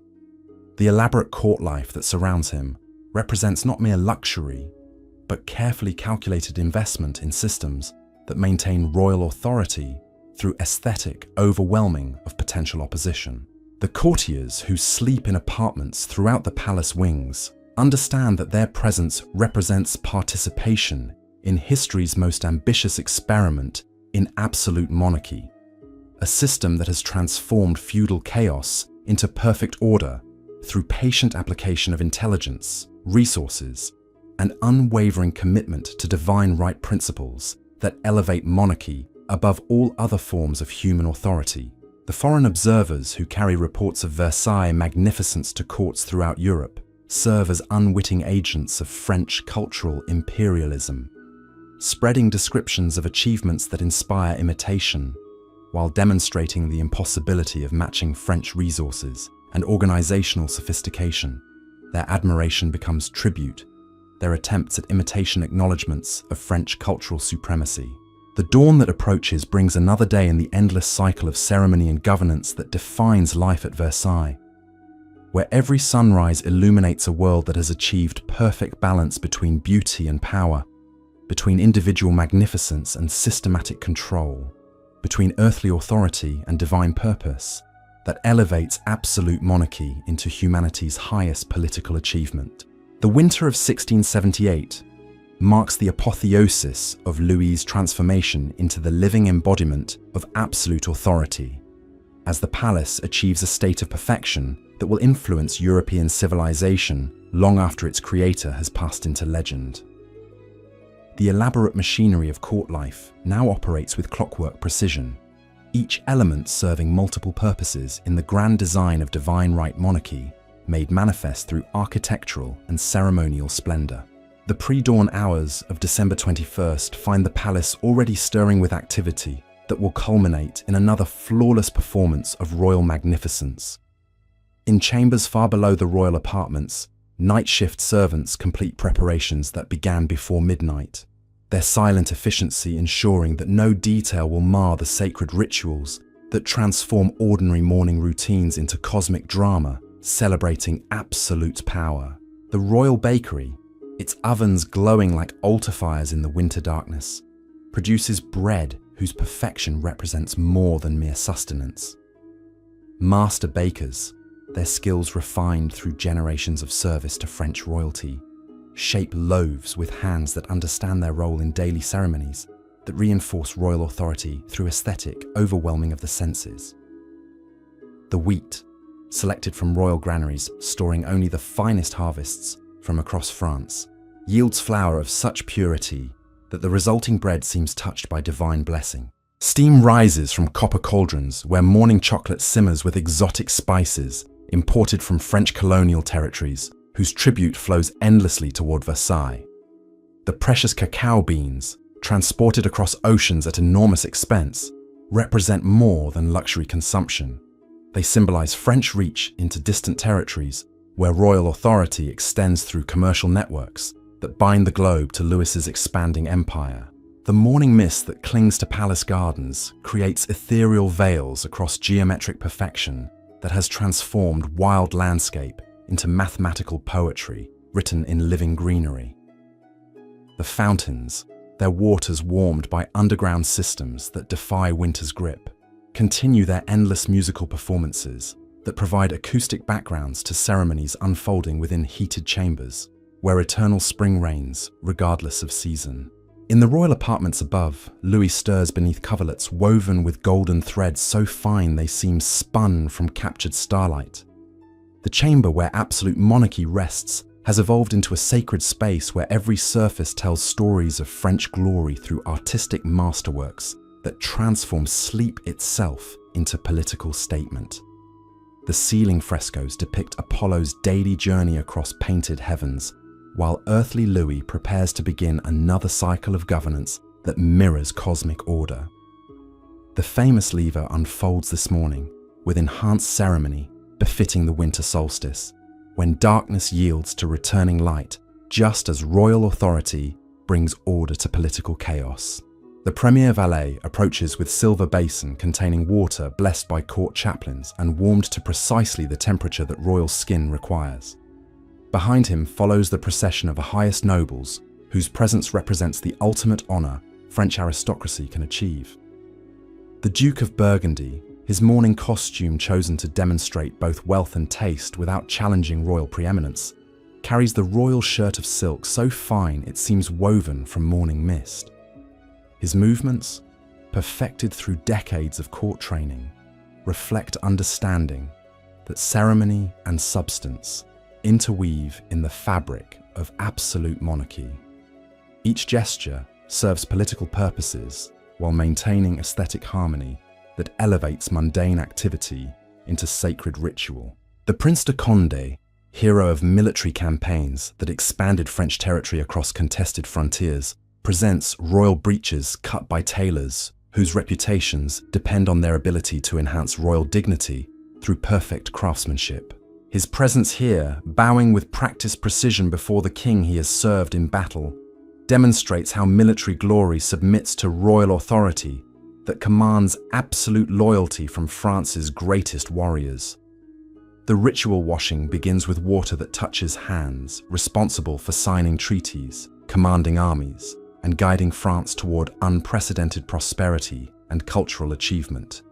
The liquid itself has been sanctified through religious ceremonies that transform hygiene into sacrament, cleanliness into purification of the vessel containing divine right monarchy. Each drop represents renewal of sacred compact between heaven and earthly rule. The dressing ceremony that follows transforms ordinary clothing into vestments of absolute authority as courtiers compete for privileges that reflect current configurations of court politics. The shirt settles around royal shoulders like clouds embracing mountain peaks, while breeches of velvet so soft it absorbs light create second skin worthy of divine majesty. The stockings, knitted by craftswomen whose families have served French royalty for generations, embrace legs that must carry absolute authority through another day of ceremonies designed to reinforce sacred kingship. The shoes arrive on silver salvers, their diamond buckles catching candlelight and scattering rainbows across chamber walls in patterns that seem to emanate from royal presence itself. The famous red heels lift Louis above common height, while their colour speaks of blood shed by royal armies in defence of French interests throughout Europe and beyond. Each step creates invisible marks of authority upon floors that witness daily transformation of human monarch into living symbol of divine power. The mourning coat, its embroidery depicting scenes of royal triumph through mythological allegory that presents Louis as Apollo bringing civilization to barbarous lands, settles around shoulders that bear responsibility for governing the most powerful nation in Europe. The golden threads trace patterns of laurel leaves and solar symbols that catch light and create halos of reflected brilliance surrounding the royal form. Breakfast unfolds in chambers, where every detail serves to reinforce royal supremacy through sensory overwhelming that makes resistance psychologically impossible. The table, set with porcelain commissioned from Chinese artisans whose skills represent centuries of accumulated expertise, creates a landscape of aesthetic perfection where even simple nourishment becomes artistic performance celebrating French cultural achievement. The morning chocolate arrives in cups whose gold rims create coronas around royal lips as Louis sips liquid representing tribute from distant colonies where French power extends across oceans. The pastries, shaped by master bakers into architectural miniatures that mirror palace proportions, crumble at royal touch to release flavors, speaking of sugar plantations, and spice roots acknowledging French commercial dominance. During this sacred meal, ministers present daily business with reports revealing French authority extending across continental territories and into regions acknowledging royal supremacy through tribute, alliance, or conquest.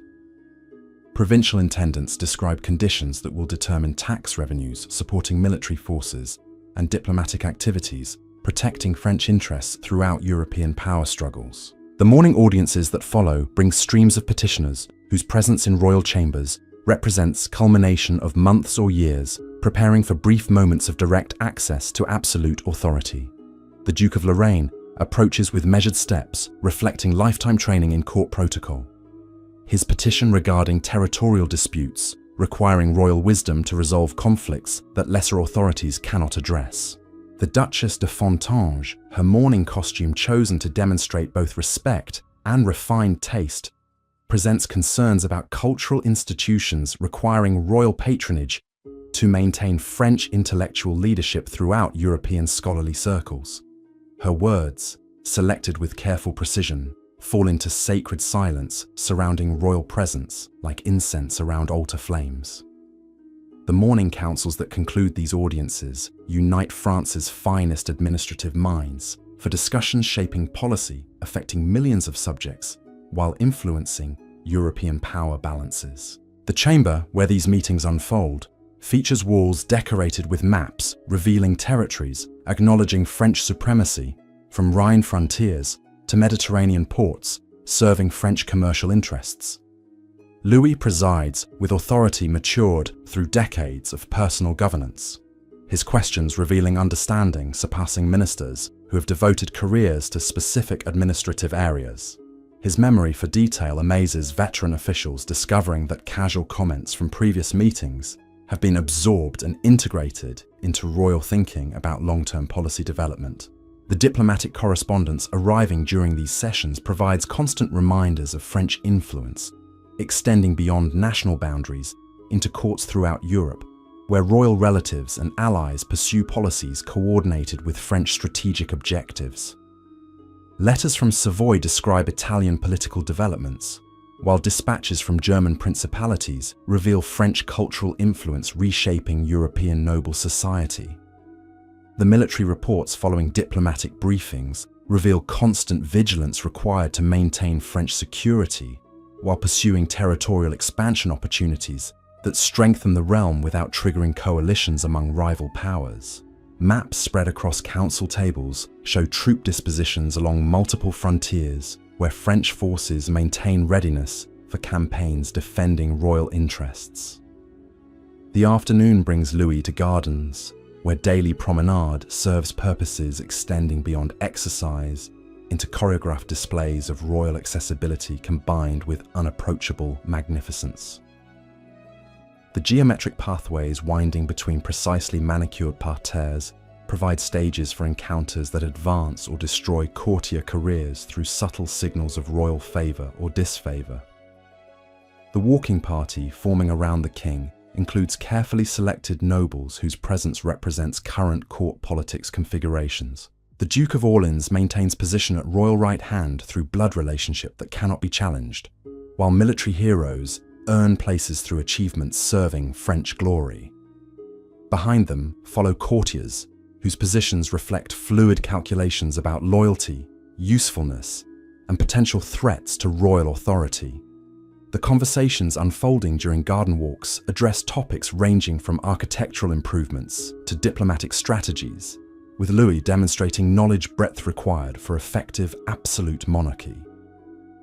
His comments about fountain mechanics reveal engineering understanding, while observations about plant selection show botanical familiarity, impressing professional gardeners. The famous bosquets provide venues for intimate discussions where Louis addresses sensitive political matters with trusted advisors away from full court observation. These outdoor rooms, carved from living walls of precisely trimmed hedges, offer privacy while maintaining ceremonial dignity surrounding all royal activities. The water features, making Versailles legendary throughout Europe, provide musical accompaniment to garden encounters as hundreds of fountains create flowing symphonies demonstrating technological mastery underlying royal power.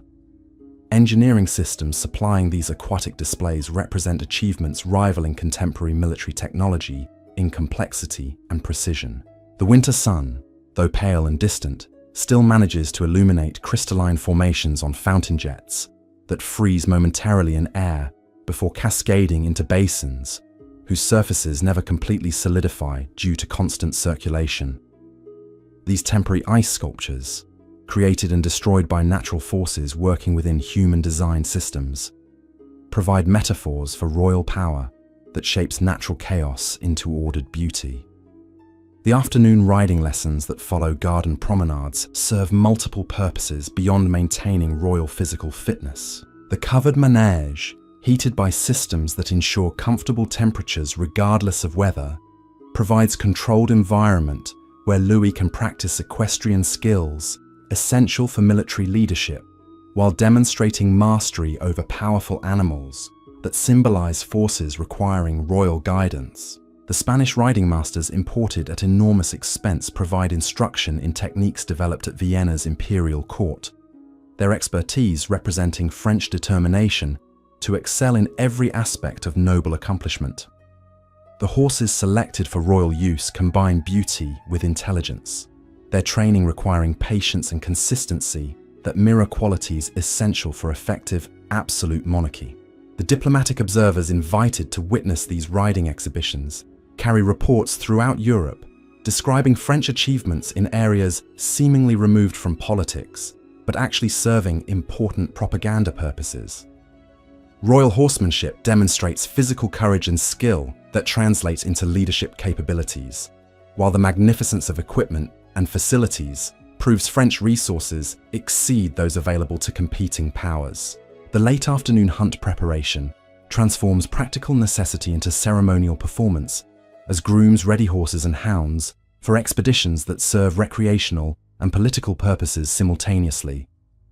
The master of the horse inspects equipment meeting standards surpassing military campaigns, understanding that foreign ambassadors accompanying today's hunt will report French magnificence serving diplomatic objectives. The hunting party, assembling in palace courtyards, represents carefully chosen cross-section of European nobility whose presence serves multiple diplomatic functions. Ambassadors from various courts ride mounts selected to complement their national pride without overshadowing royal magnificence, their participation creating opportunities for informal negotiations that formal diplomatic channels cannot accommodate. The Venetian envoy, his costume reflecting Mediterranean elegance adapted to northern climate, carries messages regarding commercial agreements that could strengthen French influence in Italian territorial disputes. His presence at royal recreations signals ongoing discussions about trade privileges that benefit French merchants while advancing political objectives throughout Italian peninsula. The Polish ambassador, mounted on stallion whose bloodlines trace to Eastern European breeding programs, represents complex negotiations about succession questions that could either strengthen French influence in Eastern Europe or create opportunities for Austrian expansion, threatening French strategic interests. The hunt itself unfolds according to protocols evolved through centuries of royal refinement, each element serving purposes extending beyond game pursuit into demonstrations of royal mastery over natural and human forces. The beaters driving quarry toward royal hunters move with military precision through forests where every pathway has been mapped for optimal conditions. The pack responds to horn signals with immediate obedience mirroring courtier reactions to royal commands, their pursuit through undergrowth representing systematic elimination of threats to established order. The final capture becomes elaborate ceremony where specific nobles receive roles reflecting current standing in royal estimation. The return to palace unfolds as triumphant procession, where hunting success demonstrates divine favor, extending beyond sport into governmental effectiveness. The game presented by servants provides evening dinner, while symbolizing royal dominance over natural forces, serving as political allegories. The evening entertainments concluding each day have evolved into artistic achievements, establishing French cultural leadership throughout European civilization. The permanent performance spaces where dramatic talents create works celebrating royal glory provide sophisticated entertainment for audiences whose cultural sophistication surpasses previous court societies.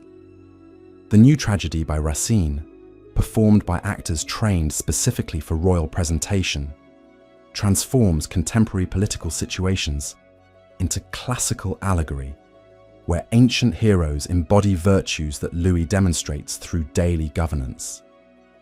The Alexandrine verses flowing from trained voices create linguistic music, elevating French language to artistic heights, inspiring imitation throughout European literary circles. The ballet following dramatic presentation transforms courtiers into cosmic allegory participants, where Louis appears as Apollo bringing universal order.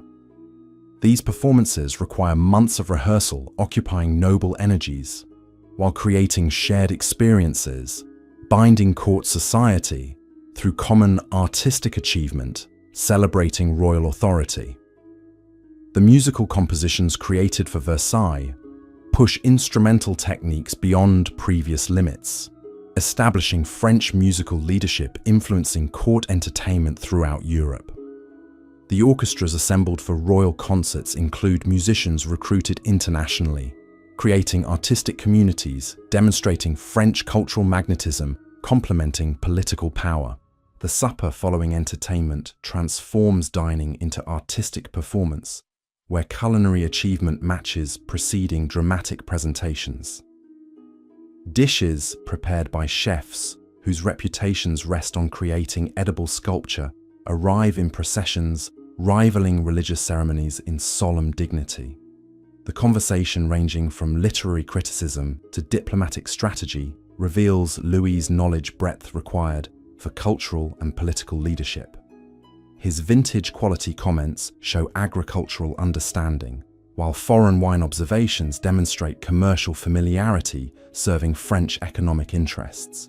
The salon gatherings emerging during this period create intellectual atmospheres where the age's finest minds discuss philosophy and science, under royal patronage, elevating French cultural achievement to unprecedented heights. These intimate meetings produce ideas influencing European thought, while demonstrating royal commitment to intellectual progress. The midnight hours bring Louis to private chambers, where correspondence and administrative work maintain French supremacy despite elaborate ceremonial demands filling public hours. His study, illuminated by steady candle flames creating warm light pools, becomes the nerve center directing absolute monarchy's French policy. The diplomatic dispatches arriving throughout night provide constant European political development updates requiring French response. From Spanish military preparations to English naval activities threatening French commercial interests, Louis reads these reports understanding that royal authority depends on superior information as much as military strength. The architectural plans spreading across royal desks show ongoing construction projects expanding Versailles beyond current dimensions into complexes housing thousands, while providing all facilities necessary for permanent court residence. The Hall of Mirrors, nearing completion after years of meticulous craftsmanship, will soon provide the ceremonial heart where diplomatic receptions unfold, surrounded by reflections multiplying royal splendor infinitely. As winter deepens around the palace and candlelight creates golden islands of warmth in chambers, where European civilization's future takes shape through royal decisions, Louis surveys his achievement with quiet satisfaction. The elaborate court life surrounding him represents not mere luxury, but calculated investment in systems maintaining royal authority through aesthetic overwhelming of potential opposition, ensuring that absolute monarchy will endure as humanity's highest political achievement. Endure as humanity's highest political achievement.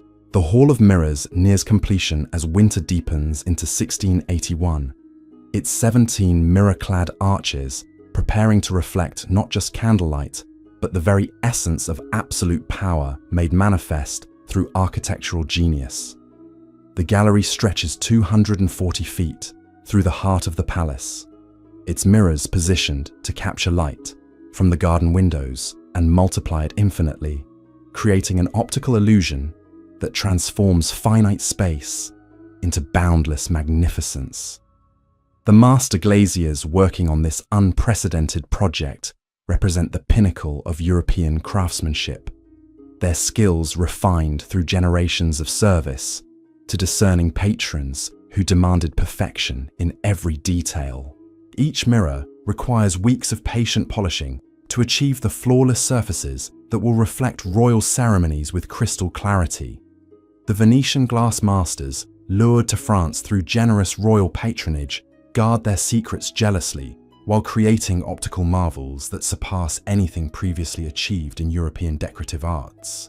The morning light streaming through the hall's windows creates dancing patterns across unfinished surfaces as workers apply final touches to decorative elements that will frame the mirrors in golden splendor. The carved moldings, their intricate patterns depicting scenes of royal triumph through classical allegory, require individual attention from master sculptors whose chisels shape wood and stone into poetry that celebrates French victories over European rivals. Louis visits the construction site daily, his practiced eye detecting imperfections that might escape lesser observers. His attention to detail amazes veteran craftsmen who discover that their royal patron possesses technical knowledge rivaling their own professional expertise. When he suggests modifications to mirror positioning or lighting arrangements, his recommendations invariably improve the overall effect. demonstrating the aesthetic sensitivity that guides every aspect of palace development. The approaching completion of this magnificent gallery signals more than architectural achievement. It represents the culmination of Louis's vision for transforming Versailles into a stage worthy of absolute monarchy's most spectacular performances. The diplomatic receptions that will unfold here will overwhelm foreign visitors with French magnificence, while providing intimate settings where the fate of European alliances will be determined through carefully choreographed encounters. The morning of February 14th, 1681, brings news that will test every system Louis has created for managing the complex machinery of absolute monarchy. The Spanish succession question, simmering beneath the surface of European diplomacy for months, has erupted into crisis, requiring immediate royal attention and delicate handling to prevent continental war that could destabilize the careful balance of power Louis has worked decades to establish. The council meeting convened to address this emergency unfolds in chambers where maps of Europe spread across polished tables reveal the intricate web of territorial claims and dynastic relationships that determine continental politics. The Spanish Empire, stretching from European territories to vast American colonies, represents the greatest prize in international relations. Its future control capable of tilting European balance decisively toward whichever power can secure succession rights. Cardinal de Bouillon, his diplomatic experience spanning decades of complex negotiations, presents analysis of legal claims and political realities that will determine French policy toward this unprecedented opportunity. His words, chosen with careful precision to convey both urgency and optimism, outline scenarios where French influence could expand dramatically through skillful manipulation of succession laws that favor royal relatives with legitimate claims to Spanish territories. The Duke of Orleans, his blood relationship to Louis providing unique perspective on dynastic considerations, argues for aggressive pursuit of French claims regardless of potential opposition from rival powers. His enthusiasm for territorial expansion reflects the confidence of someone who has witnessed French military success in previous conflicts and believes that royal authority can overcome any coalition of enemies. But Louis listens to these arguments with the caution of someone who understands that premature action could trigger European war before France has completed preparations necessary for successful military campaigns across multiple frontiers simultaneously.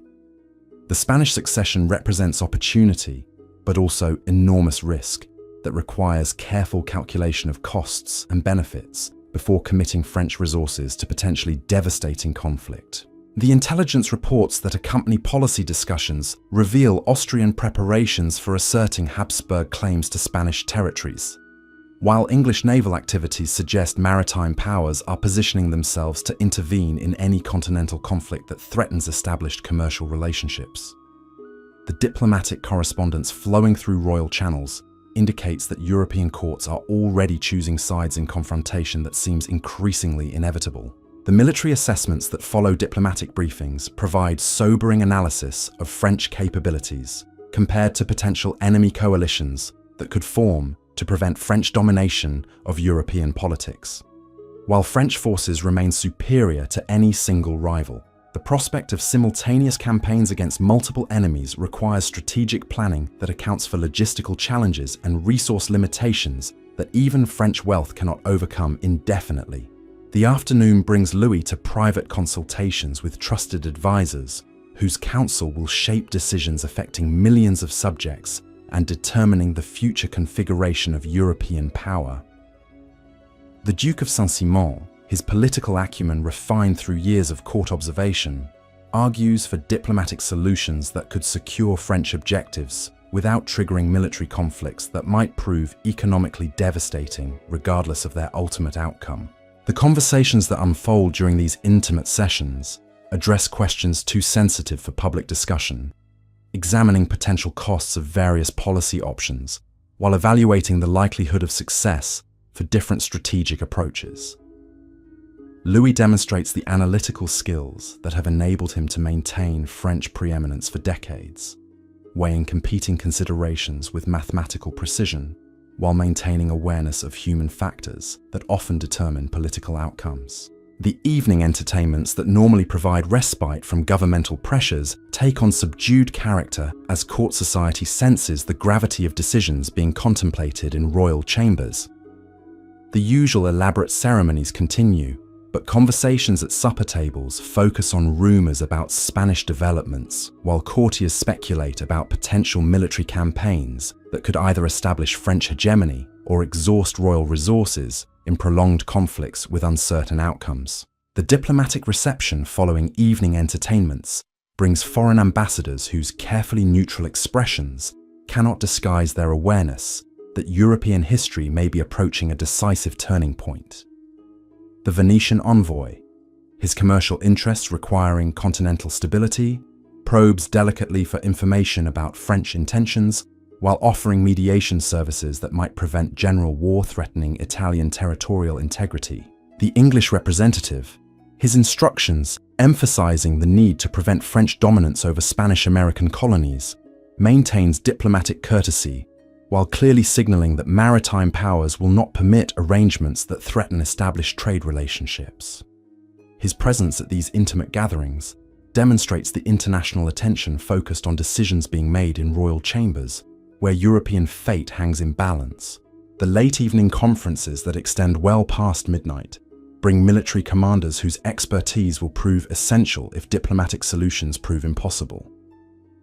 Marshal Vauban, his fortress construction having secured French frontiers against foreign invasion, presents detailed analysis of defensive preparations required to protect French territory, while conducting offensive operations in distant theaters that could drain resources needed for homeland security. The logistical assessments that accompany military planning reveal the enormous complexity of supporting armies across multiple frontiers, while maintaining supply lines that could stretch across half of Europe. The transportation networks that have served peacetime needs adequately will require massive expansion to support military operations on the scale that Spanish succession might require. The financial calculations that conclude these planning sessions provide stark analysis of costs associated with general European war, revealing that even French resources have limits that prolonged conflict could exhaust. The revenues generated by efficient tax collection and expanding commerce might prove insufficient for military campaigns lasting several years, while maintaining domestic programs that ensure popular support for royal policies. The winter months that follow bring intensive preparations for whatever course of action the Spanish succession crisis might require. The palace workshops increase production of military equipment while maintaining the luxury goods necessary for diplomatic entertaining that could prove decisive in securing alliances or neutralizing potential enemies. The dual nature of these preparations reflects the uncertainty surrounding developments that could unfold in multiple directions. The intelligence networks that Louis has cultivated throughout European courts provide constant updates about foreign preparations and diplomatic initiatives that reveal the growing polarization of continental politics.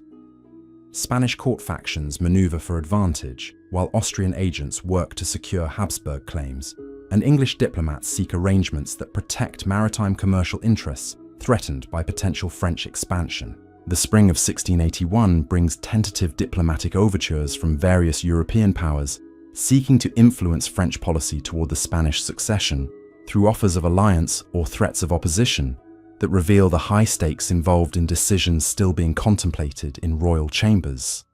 These preliminary negotiations provide opportunities for French diplomacy to explore potential solutions, while maintaining maximum flexibility for future policy adjustments.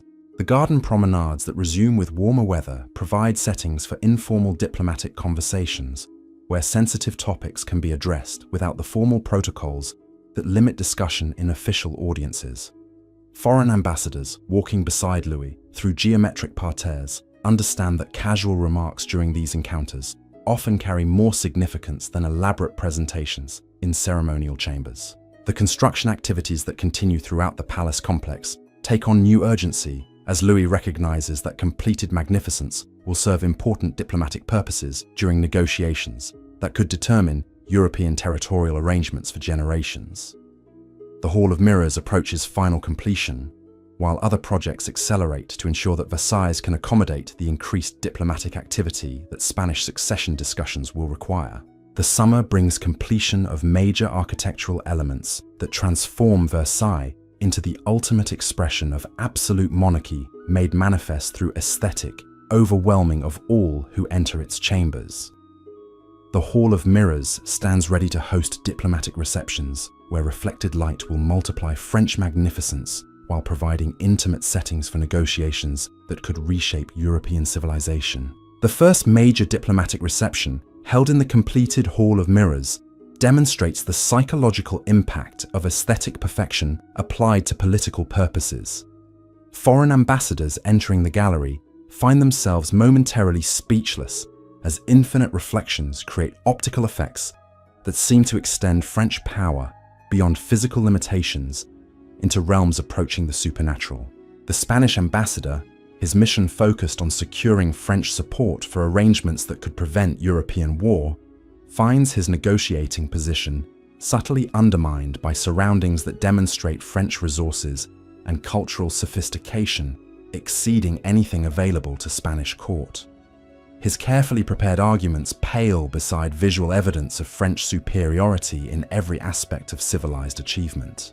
The Austrian envoy, representing Habsburg claims that challenge French objectives, discovers that formal diplomatic protocols take on different character when conducted surrounded by reflections that multiply royal presence infinitely, while creating acoustic effects that make every word echo with enhanced authority. His mission becomes more difficult as aesthetic factors influence psychological dynamics of international negotiation. The evening concerts that follow diplomatic sessions provide opportunities for cultural display that reinforces political messages conveyed through formal negotiations. The musical compositions performed by orchestras assembled from across Europe demonstrate French cultural magnetism, while creating emotional atmospheres that influence foreign representatives' receptivity to French proposals. The autumn months bring intensification of diplomatic activity, as European powers recognize that Spanish succession questions require resolution before winter conditions limit military options for the following year. The negotiations that unfold in Versailles chambers will determine whether continental peace can be maintained through compromise or whether general war becomes inevitable despite everyone's desire to avoid such catastrophic outcomes. The October hunting expeditions provide final opportunities for informal diplomacy before formal decisions must be made about Spanish succession arrangements. The foreign ambassadors accompanying royal hunts understand that their participation in these recreational activities creates personal relationships that could influence their government's policies toward whatever solutions emerge from ongoing negotiations. The winter preparations that begin as 1681 draws toward its close reflect the dual nature of Louis's position as he prepares for either diplomatic triumph or military conflict that could define the remainder of his reign. The palace systems that have evolved to support elaborate court ceremonial must expand to accommodate increased diplomatic activity while maintaining readiness for potential transition to wartime conditions that could transform Versailles from cultural center into military headquarters. The year ends with Spanish succession questions still unresolved, but with Versailles established as the undisputed center of European diplomatic activity, where the continent's future will be determined through negotiations conducted in chambers whose magnificence demonstrates that absolute monarchy has achieved perfect harmony between aesthetic beauty and political power, creating environments where resistance becomes psychologically impossible, and French leadership appears as natural as sunrise over geometric gardens, where human reason has imposed perfect order upon natural chaos.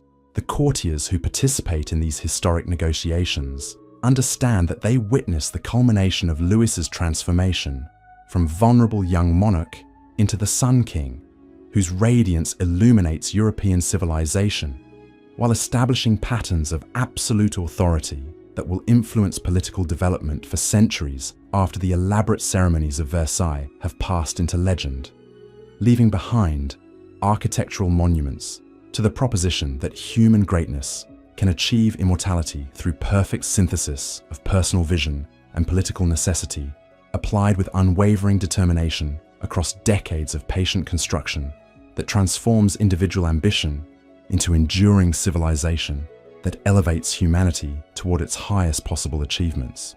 The dawn of 1682 finds Louis contemplating a decision that will cement his legacy as the architect of absolute monarchy's most perfect expression. The moment has arrived to abandon Paris entirely, to make Versailles not merely a retreat or ceremonial stage, but the beating heart of French governance itself. This unprecedented move will transform his architectural dream into political reality, creating the first truly permanent court in European history. The morning mist clings to the palace gardens as royal secretaries prepare the proclamation that will reshape French civilization.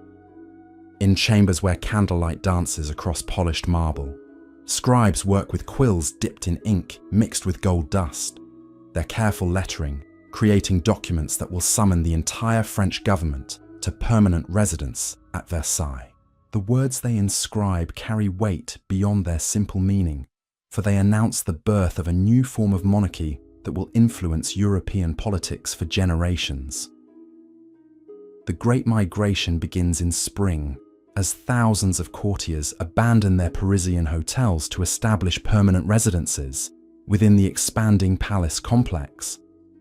Coaches loaded with family treasures lumber along roads that groan under unprecedented traffic, while wagons carrying furniture, artwork, and personal belongings create processions that stretch for miles across the French countryside.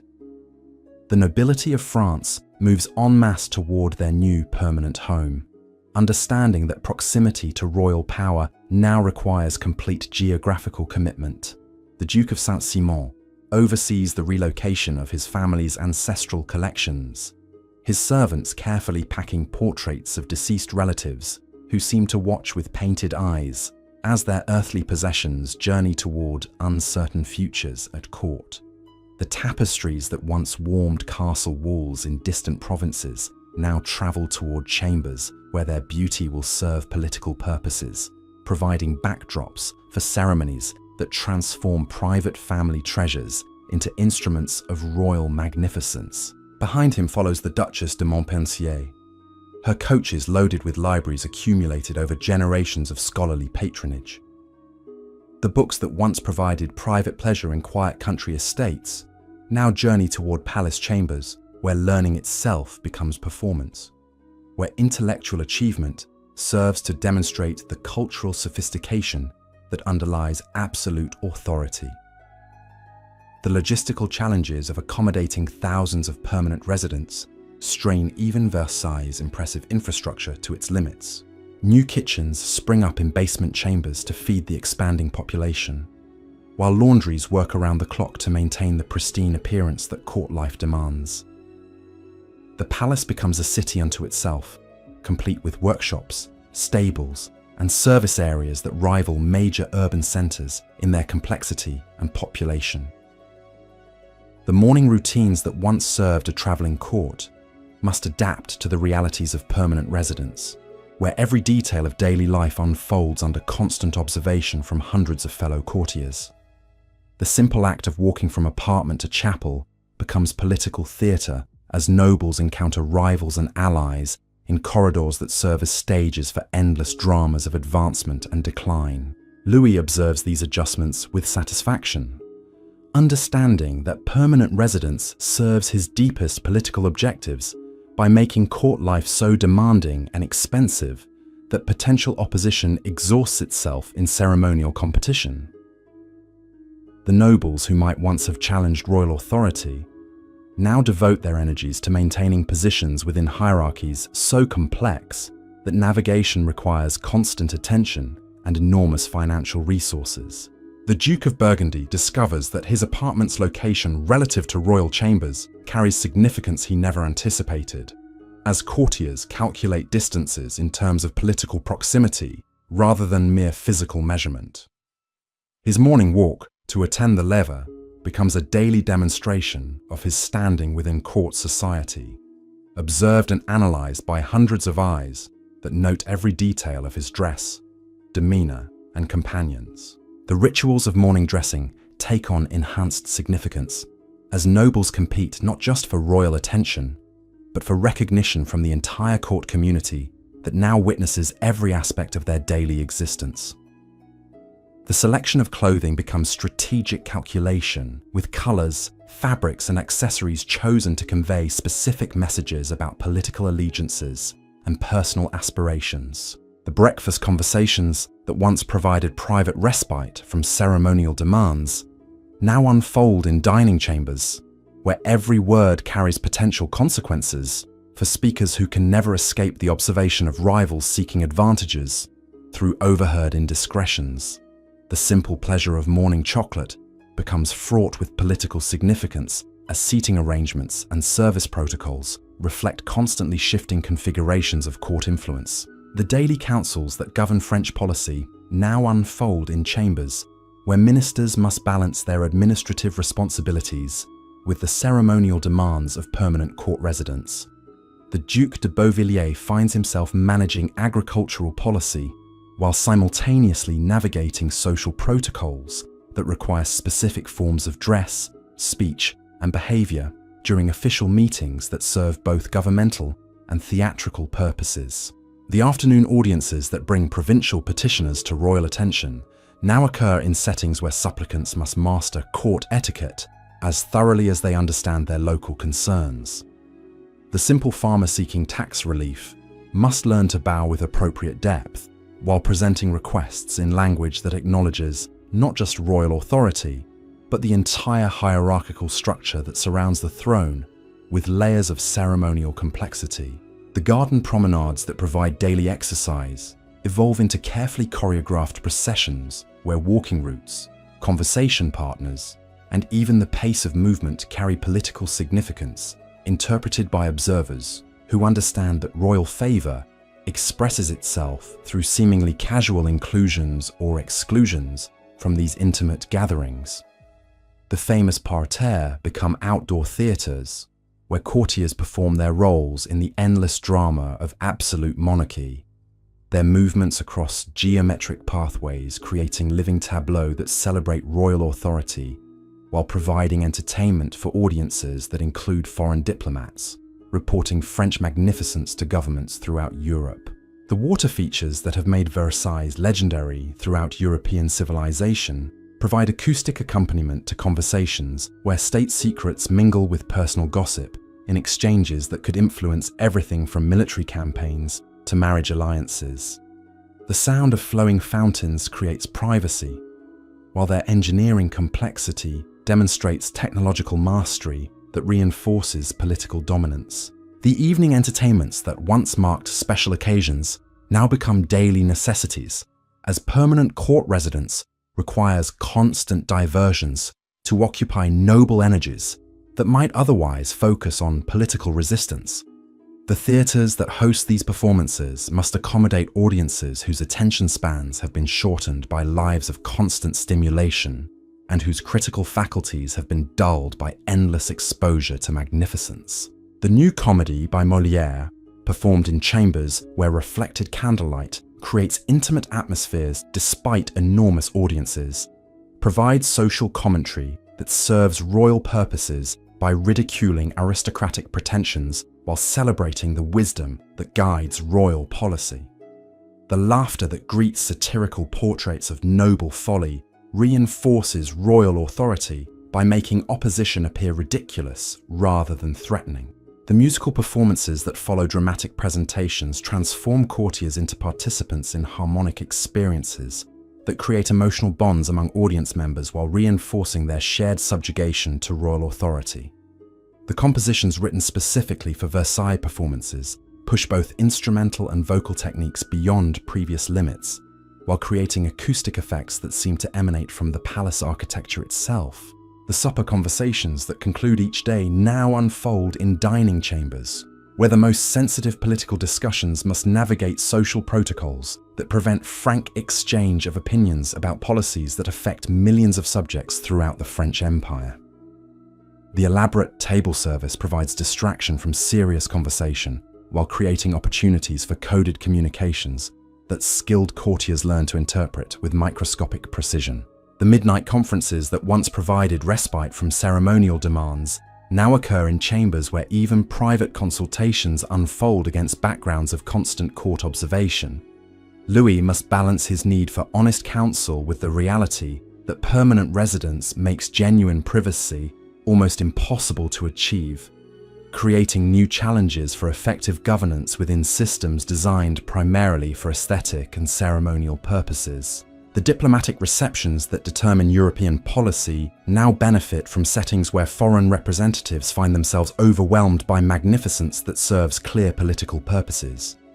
The Hall of Mirrors provides venues for negotiations where reflected light multiplies French grandeur while creating psychological pressures that influence international agreements through aesthetic rather than military means.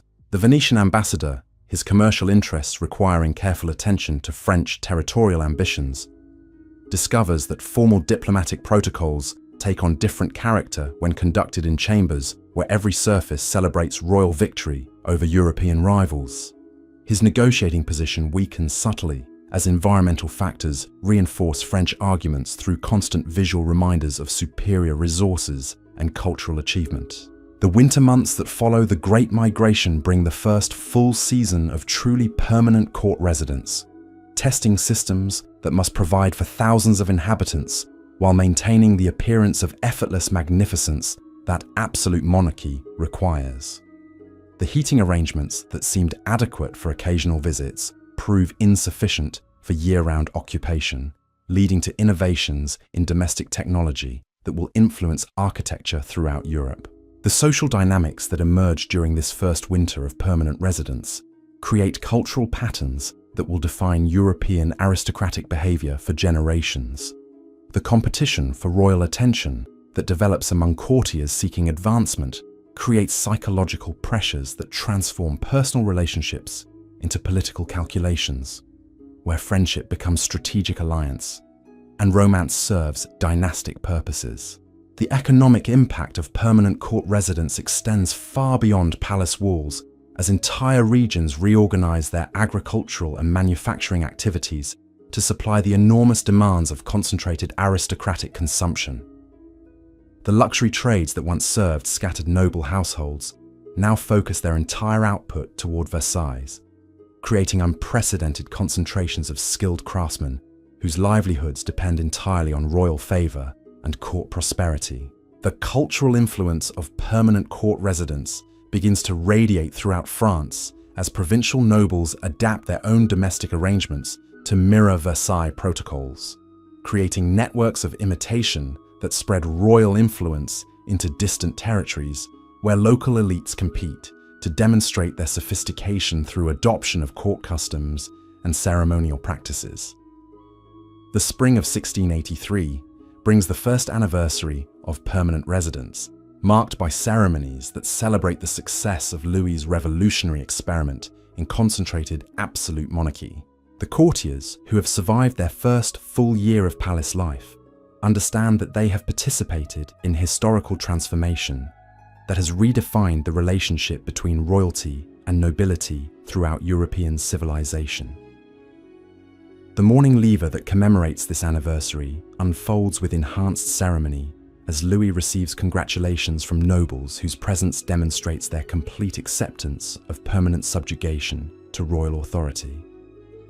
Their willingness to abandon independent existence in favor of court residence represents the ultimate triumph of absolute monarchy over aristocratic autonomy that had threatened royal power for centuries. The afternoon entertainments that celebrate this milestone include performances that explicitly acknowledge the revolutionary nature of permanent court residence, while presenting it as natural evolution of French political development, rather than radical departure from traditional governance. The allegorical ballets that transform courtiers into cosmic dancers celebrate their willing participation in systems that elevate royal authority to unprecedented heights. The evening banquet that concludes anniversary celebrations brings together representatives of European courts, whose presence acknowledges Versailles as the undisputed center of continental civilization. Their attendance at these ceremonies demonstrates international recognition of French cultural supremacy while providing opportunities for diplomatic exchanges that influence policy throughout Europe. The summer construction projects that mark the anniversary year include expansion of residential wings to accommodate growing court population, while maintaining hierarchical distinctions that reflect political relationships through architectural arrangement. The proximity of apartments to royal chambers continues to serve as geographic representation of court standing, with distances measured in terms of political significance rather than mere physical space. As we reach the end of our gentle journey through the golden age of Versailles, we witness Louis XIV's ultimate transformation from a frightened child king into the Sun King whose radiance illuminated European civilization. Through decades of careful orchestration, he created not merely a palace, but an entire world where absolute monarchy achieved its most perfect expression.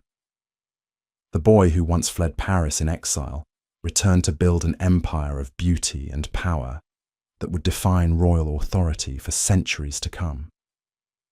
As you drift toward peaceful sleep tonight, may you carry with you the echoes of those magnificent halls where human ambition touched the divine, and where one man's extraordinary vision became immortal through marble, gold, and the patient artistry of absolute rule. Sweet dreams, and thank you for sharing this tranquil journey through history's most splendid court.